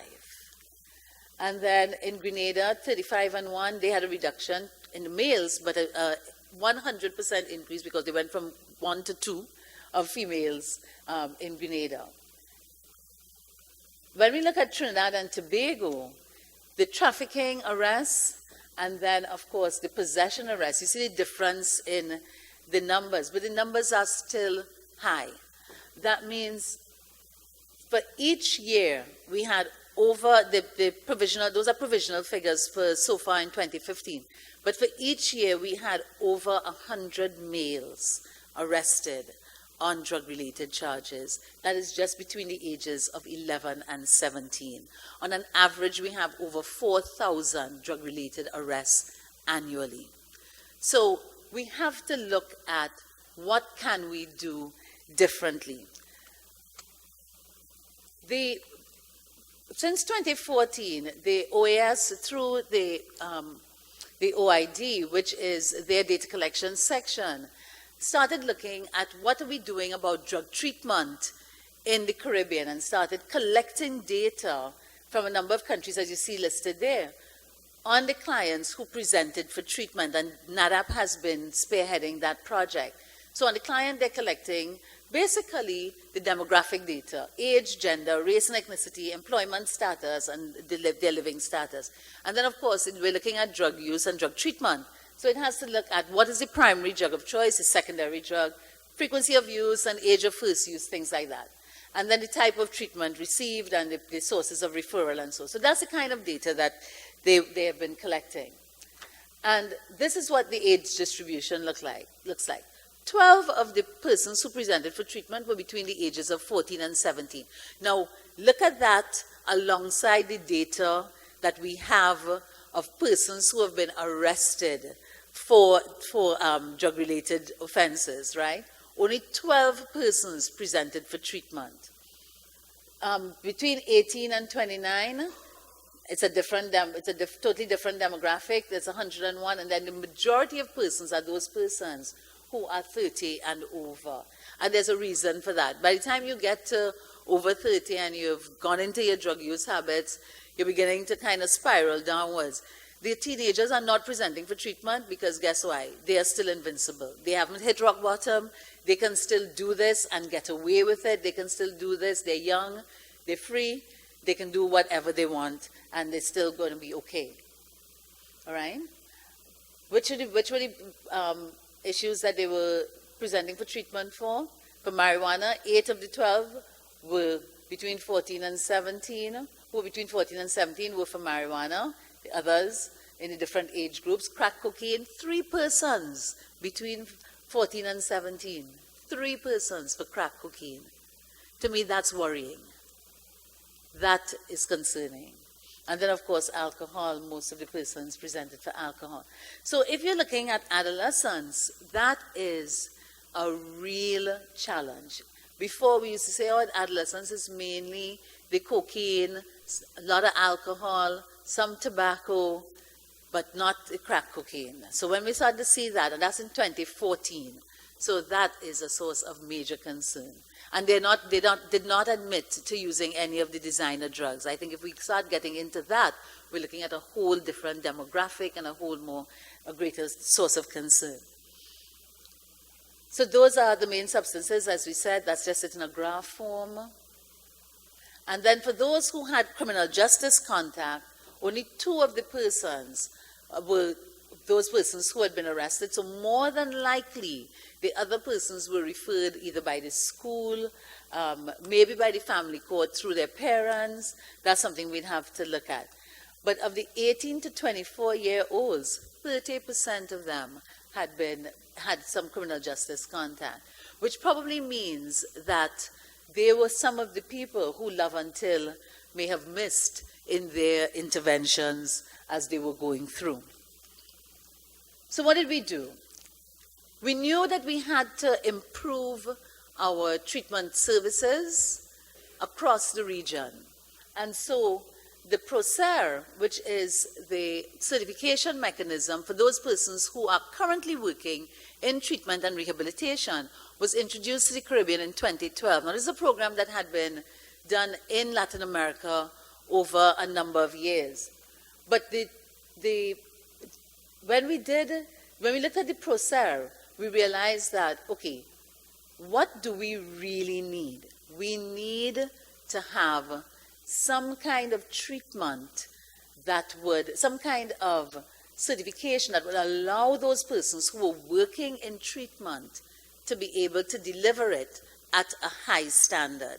Because if you are not empowered to provide the persons needing treatment with the quality of care that they need, then you are not helping the situation. I had a lecturer at undergrad who used to say, if you're not helping a client, then you're definitely hurting them. And none of us want to do that in our respective careers. So we looked at we did a diagnostic assessment of the region in terms of their treatment, the treatment services offered. And we realized that young male adults, 18 to 29, were seeking treatment at 83% of the treatment facilities. Males under 17 were accessing treatment at 61% of the facilities. But look at females. Females 18 to 29 were serviced by 71.2% of the facilities, but only 50% of the females under 17 were accessing this treatment. And in doing that assessment, we also learned that there was need for specific training for treating adolescents, because what we found happening was that those persons who were trained in adult treatment services were also delivering kind of scaled down services to adolescents. Adolescents are not scaled down adults. And those of us who work with adolescents know that they come with a whole range of issues that need to be addressed very specifically. So there was need for additional training in this area.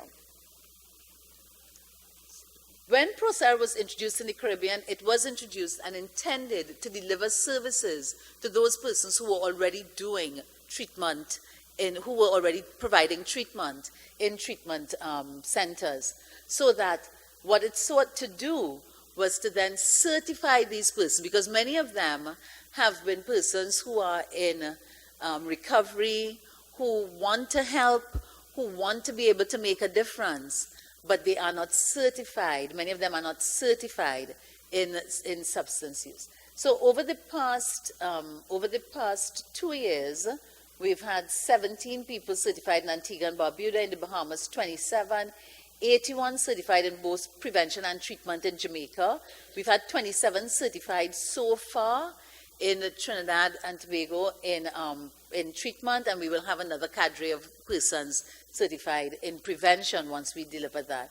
And then they have training going on in Belize, St. Kitts, and Suriname.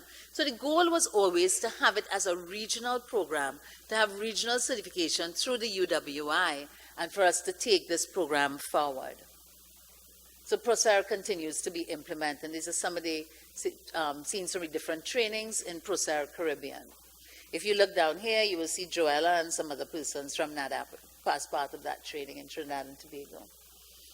Okay, So we continued to go ahead and discuss different things and look at what we needed to do. And when we introduced the drug treatment court in 2012, in our discussions, we realized that we needed to put something in place because of the number of juveniles who were arrested on drug-related charges. And so we realized that, okay, we can do a juvenile drug treatment court, but where are the services going to come from? Because nobody was really trained in providing those services. So in 2014, CCAD developed the first draft of the curriculum for treatment of adolescents. And so we have a ProSAR adolescent curriculum. The first draft of the curriculum, a task force looked at it. We did some different, modification of the content. We provided feedback on the various modules. And we agreed to add a specific module that was going to be known as Voices of Youth. And to facilitate that module, we did focus groups with a number of young people in Jamaica, because Jamaica was going to be the first member state to deliver that program. And so we did a training of trainers in November of 2014 to be able to deliver that program in Jamaica going forward. And we developed basically 5 modules with the addition of a 6th, adolescent development, which deals totally with, as the name says, adolescent development. We looked at one for juvenile offenders. We looked at a module for screening and assessing adolescents, because it's a totally different process to screen and assessing adults. Adolescent drug treatment, how do we modify treatment to meet the needs of adolescents? Family interventions, because of course the adolescent is more than likely still in a family setting, and so we need to treat the family as well.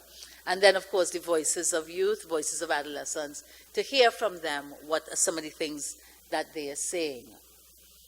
So we did a pilot in Jamaica, 46 treatment providers, service providers, who are specifically going to work with adolescents. We're trained, 20 in Montego Bay, 16 in Kingston, and then we had a number of recommendations coming out of the pilot.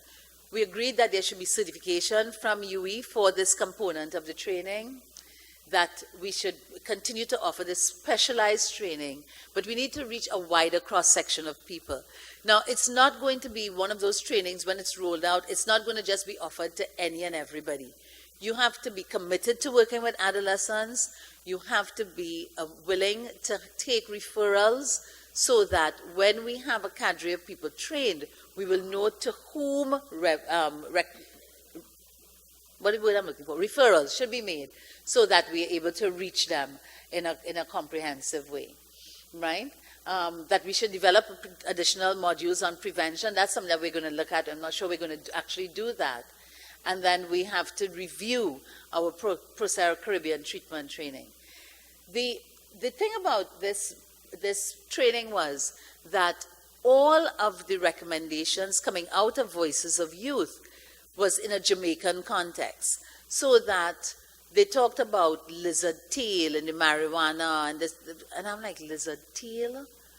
What is that? It was an actual lizard tail, and they cut off the tail of the lizard and put it in the marijuana, and somehow it gives you a different kind of high. So I don't know, I suppose there are lots of lizards running around Jamaica with no tail, because it's something that they seem, but they said it could send you mad. That's what the kids said in the focus groups. They talked about the different flavors of the marijuana and that kind of thing, which is not what we see in different islands of the Caribbean. So our recommendation is that each member state should do Voices of Youth for their specific situation. But one of the things that came out of the focus groups with the youth, 2 of the things that I found most instructive, one was that they said, train peer counselors. Train persons like us who look like us, who understand our issues, who are in our age group, who can deliver the message about how to avoid the use and abuse of drugs. And so I have to commend Roxborough Police Youth Club, Mr. Hazel is here, for having their Youth Against Marijuana program, which basically trains peer counselors to go into schools to do that kind of advocacy with other young people. And the second thing they said that really resonated for me was bring the training earlier. Don't wait until we are in secondary school to start talking to us about it. Start it as early as preschool.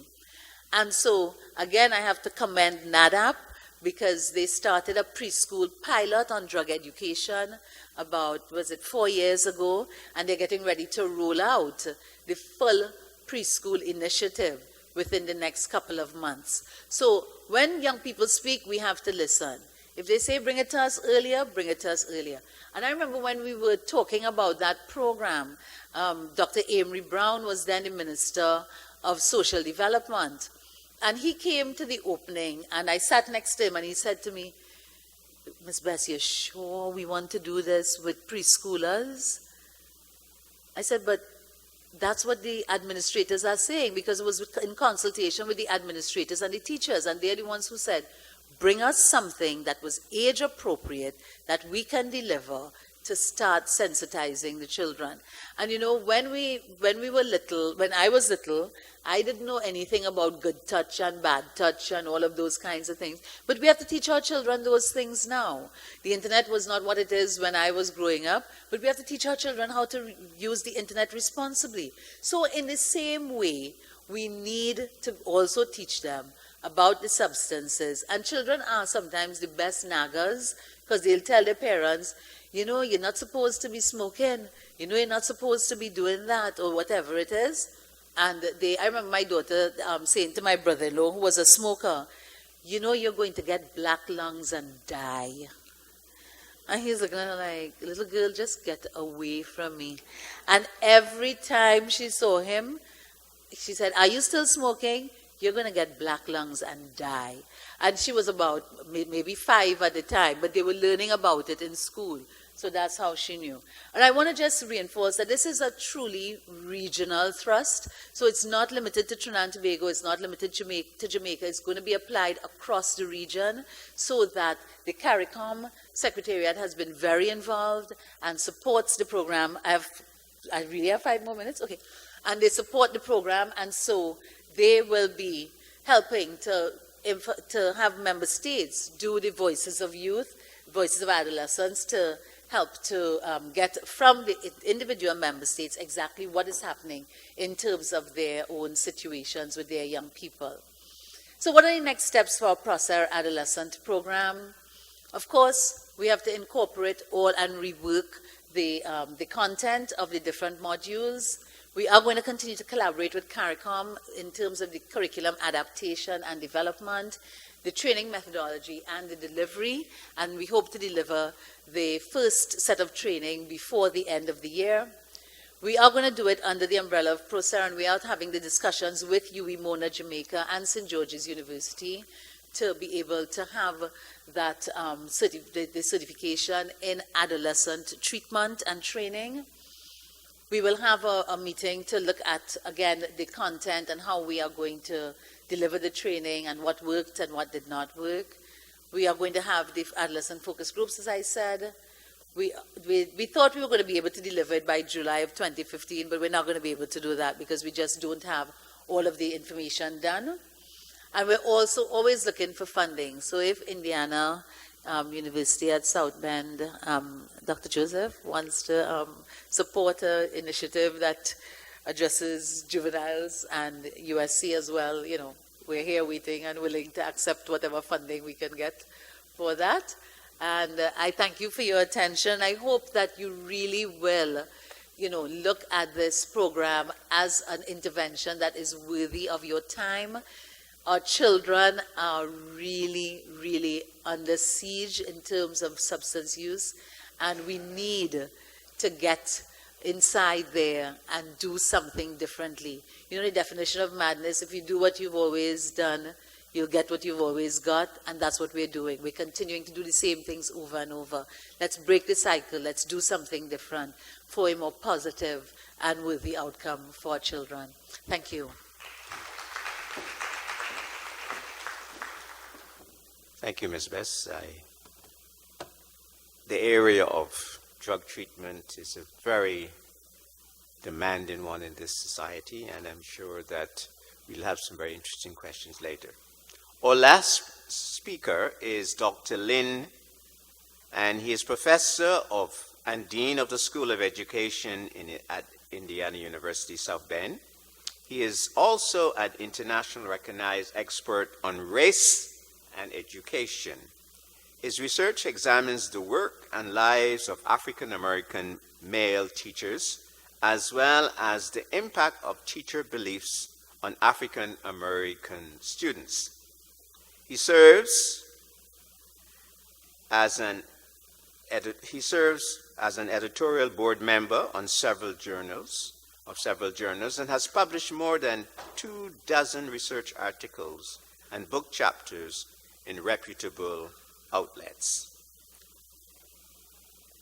He is the lead editor of the Handbook of Critical Race Theory in Education, which was published simultaneously in the US and the UK with Routledge Press in March of 2013.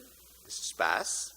And also he has been involved in research at the University of the Free State in Bloemfontein, South Africa. And he has also been invited on many occasions to give a name lecture for the American Educational Studies Association conference in last November. Technology is not working very well here for some reason. No.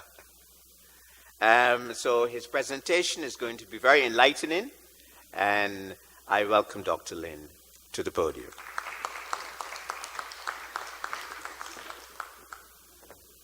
Okay, I'll be quick. I know you are fading fast.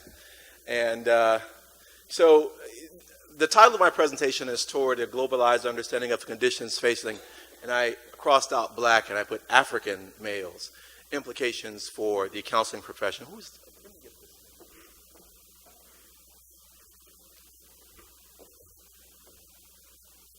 First of all, I'd like to say that I'm proud to be one of the co-sponsors of this conference.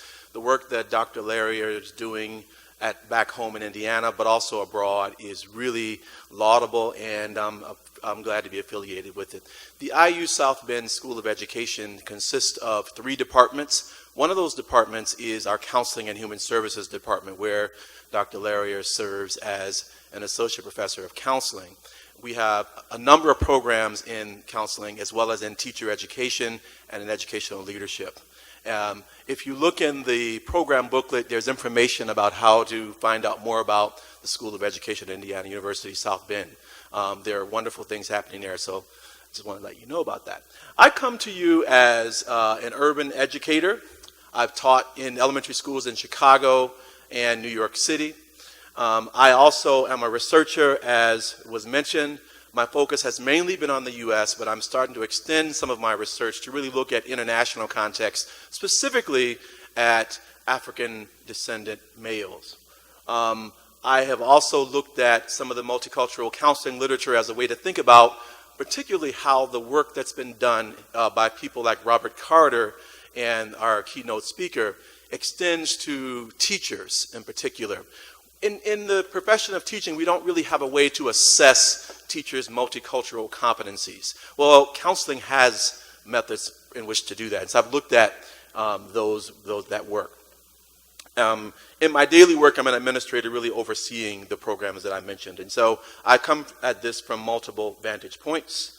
So I'm going to talk really briefly about the condition of African American males, and then compare that to what I've learned so far about what's happening in the Caribbean, specifically Trinidad and Tobago, and then look at the differences and commonalities that exist across those different cultural contexts, and then talk about the implications for counseling. Again, these are new areas of exploration for me. But this is not. The condition of African American males in the United States is widely talked about. We often talk about African American males as an endangered species, right? We know about the rampant violence that African American males suffer from. They seem to be under attack at every vantage point. We are seeing the police attacks that are happening over and over again, but they're also the subject of violence at the hands of other African American males in the context of their own communities. And so they are targeted in lots of different places and spaces by lots of different folks. What I would argue leads to the specter of violence that African American males are experiencing is the educational disparities. The school discipline, where African American males are disproportionately punished for offenses that white males commit to the same degree. They are also pushed out of school, and this is where counselors come in, right? They are encouraged in many cases to drop out, and many times in the American context, it's the counselor that seals the deal. You really don't want to be here. You're old enough to drop out. Why don't you go ahead and do that? And so counselors really play a key role there in what we call push out, because while they may be disinterested in school, they're not necessarily interested in dropping out, and they're often encouraged to do that because of the lack of performance.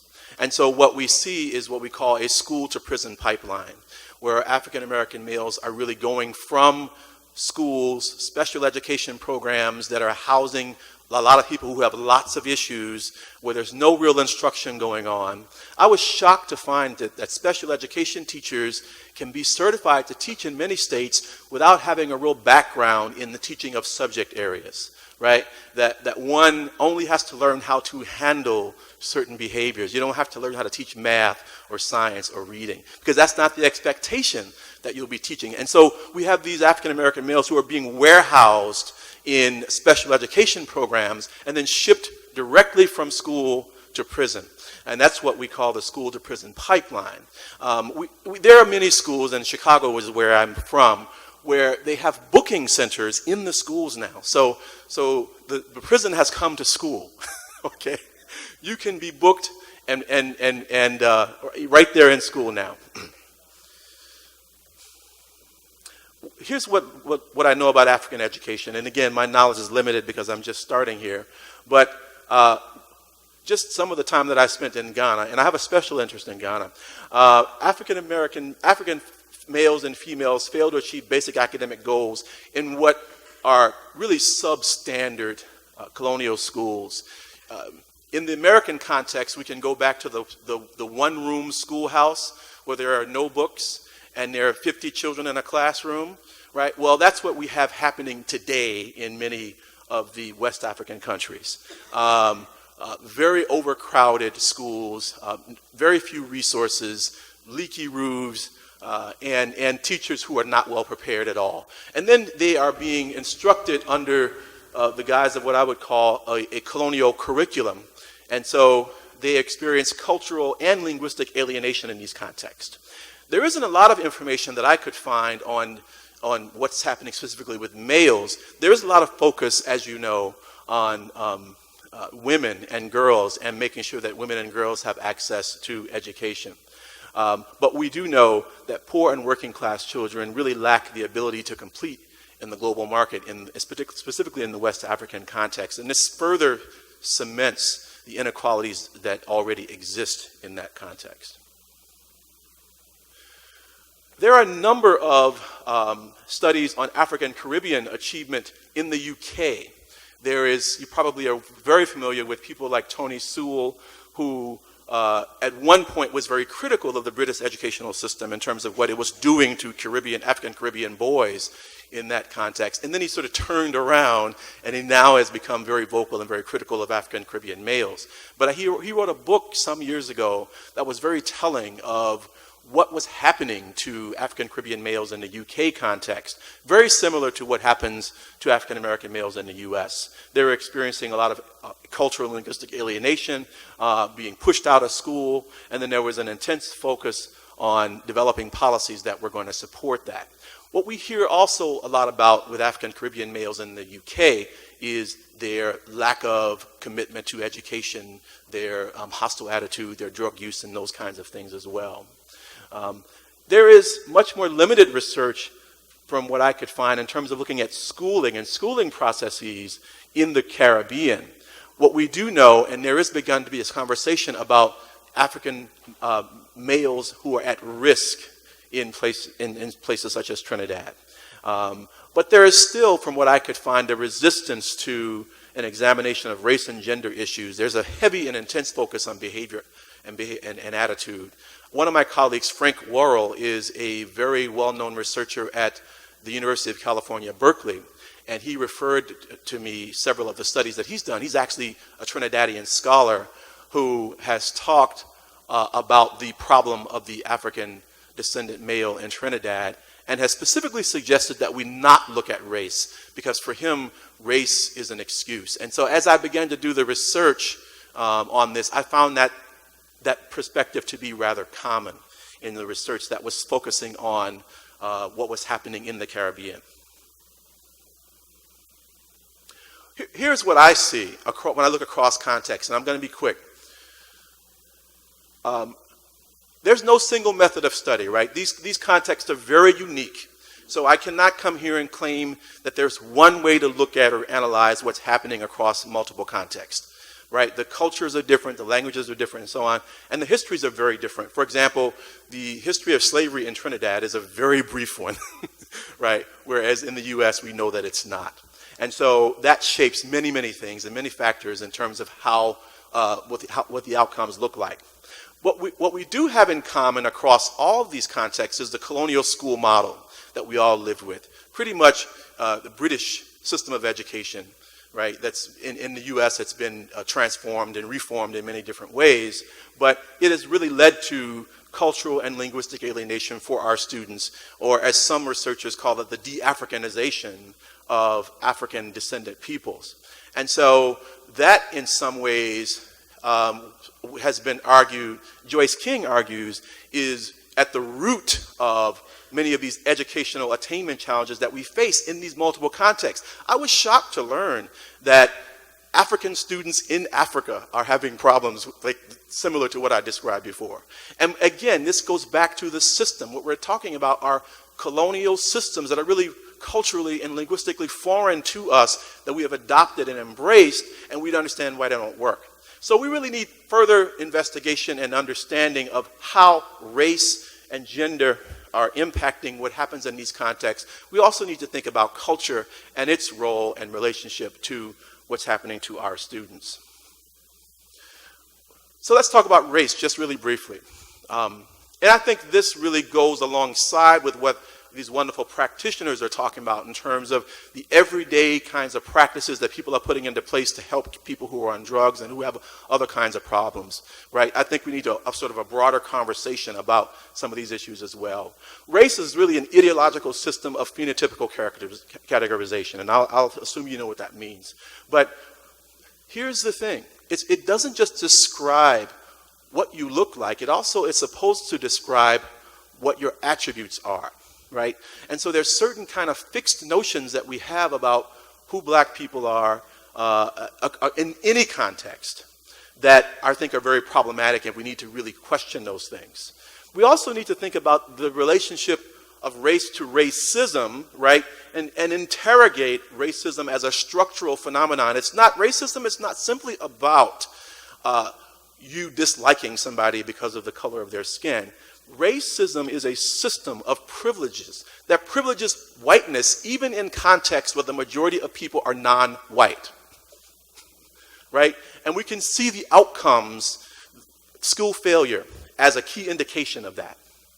It's not simply an indication of people's lack of behavior or lack of willingness to go along with the system, but it is also a function of a system that's designed to protect and sustain and rebuild really white and European structures and systems. So a colonial system really that is based on a European culture must be reimagined, right? And I think in all of these contexts in many ways. If you read Joyce King's work, she has a book that you probably referred to this morning on black education. Cerisi is actually part of that work that was done many, many years ago. And she's arguing that we really need to go back and re-examine these colonial systems and think about how to reimagine school as a place where African people can be successful. What would that really look like? Well, I argue that we need to teach about race, I understand that race is differently constituted in different places, right? You have a category of race called Douglas. I hope I'm pronouncing that correctly, right? In the U.S., black is black, the one-drop rule, right? So I understand that race is understood differently, but let's talk about it, and let's unpack it, and let's teach about race in the schools. Let's also teach our children about our global African identities, that we all have shared histories, right? If not slavery, then definitely colonialism and some kind of oppressive relationship to the European power structure. Let's draw on what students bring to the classroom and to the school to teach them the key concepts. In the US, there's a huge movement around hip-hop pedagogy, which is having a huge positive impact on student learning, right? Students begin to see themselves in the curriculum and then can connect to what's happening in school as a result of you bringing their culture to the table to connect with the curriculum. We need to continue the specific programs that you all have talked about. Mentoring works, right? Having young people, particularly who don't have parental influences in their lives, to have other successful folks, particularly gender matching is important. It makes a huge difference. So I would say let's keep that. The rites of passage programs, there's a lot of research on rites of passage programs that teach African descendant young men who are at the age of 12 or 13. They involve them in certain types of rituals that sort of help them ease into manhood and teach them what that's all about. Those programs have a huge impact on academic achievement for African American and African descendant males. And we have to continue, I think, as our researchers and our practitioners have said, to partner with social service and civic agencies and community agencies to check in on our young people, but also to make sure that we get the services in school that they need to be successful. Counselors. I hope, Yvonne, that you will develop a global network of counselors who can really look very critically together in a collaborative fashion on what academic achievement looks like for African students at a global level, because we all need this, right? And I know you're thinking about Trinidad, but I'm saying let's extend this, right, to have it focus on the Caribbean, but also the U.S. and connect to the U.K. and other places in Africa where our people are, because this is sorely needed. We need a stronger focus, as you've said many, many times, on student social emotional needs. The profession of counseling, at least where I am, has really focused on programming. We need much more emphasis on what are the needs that students are bringing. How are we meeting those needs? If the student has anger is really a form of communication, I think, as many of you would say, right? And so let's get to the root of that and talk about that and deal with that rather than assuming that it's a personality flaw. And I think if counselors had time to do that, I think our children would be in a much better place, particularly those of us who come from cultures where orality is very important, right? Where expressing yourself verbally, either through music or rap, is very important. So to deny children the opportunity to do that, I think is part of the problem. And then again, I'm going to go back. We have to embrace the culture and the language of our students. That to be in schools where our cultures and languages are foreign to the very institutions that are supposed to help them be successful is really pretty problematic. And I think we, as professionals, are going to have to advocate for this kind of institutional change. And then finally, I would argue that we need to advance restorative justice in schools. Restorative justice is a new sort of discipline practice that the South Bend schools have adopted. This is South Bend, Indiana. And so rather than punishing children for committing certain kinds of offenses, you have conversations with the child who committed the offense and with the child who was affected by this offense. And they have a conversation, and then there's a decision that the children get to make about how we will handle this problem. And through conversation, apologies are provided, and justice, in a sense, is restored. And so it's not that you don't handle the problem, but you do it in a way that doesn't push people out of the door, but says, let's talk about what's going on, and let's have a conversation about how to restore peace in this community. That's it. Thank you. Thank you for your time. Hi, my name is Damian Mills. I'm a Constable of Police of the Tobago Division. The most exciting part of this conference for me was the session down at the Point Fortin room where we did counseling in schools. I was not prepared for the level of instruction and level of information that we were able to receive at such, and I'm certain that I was able to leave that room better equipped to deal with some of the problems that we face as police officers, having to go into schools and lecture to schools and counsel schools and students of those schools. So I'm really thankful for this experience. My name is Sharifa Ali Abdullah. I am the director of the Children's Authority of Trinidad and Tobago. Unfortunately, I wasn't able to participate in the full conference because of our recent proclamation, but from the brief discussions this morning on childhood obesity as well as data collection methods, I was quite impressed with the content, the delivery, the presentation. I think the materials that were presented, the information were very instructive, and the conclusions very, very important for us to take away. Data collection actually is at the heart of what we do at the Children's Authority, and it's very, very important for us to use information to champion policy decision and to champion informed decision making. It gives me great pleasure in attending the GCSCORED seminar because I learned a lot. Not only did it focus on counseling for children and in schools, it also, the lectures that came, they also spoke about different avenues such as mental illness, and they give you a more understanding of what will cause children to act in certain ways. And there are the other lectures that came that also gives you the information on how to deal with the children that are now affected mentally as a result of whatever that they were open to, the trauma or the crisis that they were open to.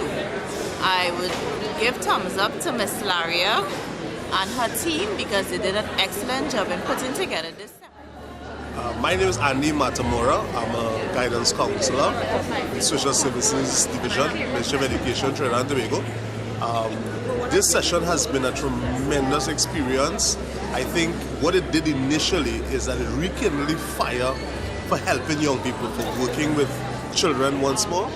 It was really exciting to see persons from other regions and to share with them and to realize that some of the problems that we experience in Trinidad is kind of common throughout the region. That was exciting.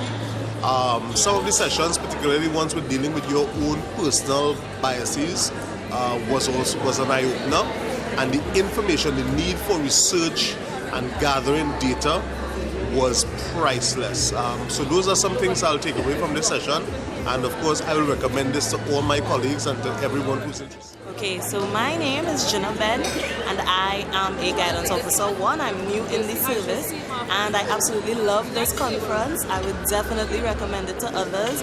I was very excited to come to it because I gained a lot of insight into what's going on around the world and throughout the Caribbean region, as well as research done within Trinidad and Tobago with regards to guidance and counseling, as well as mental health and all these things that can be factors in what we do in schools with our students and stuff. So I loved it, and I would definitely recommend it to anyone else.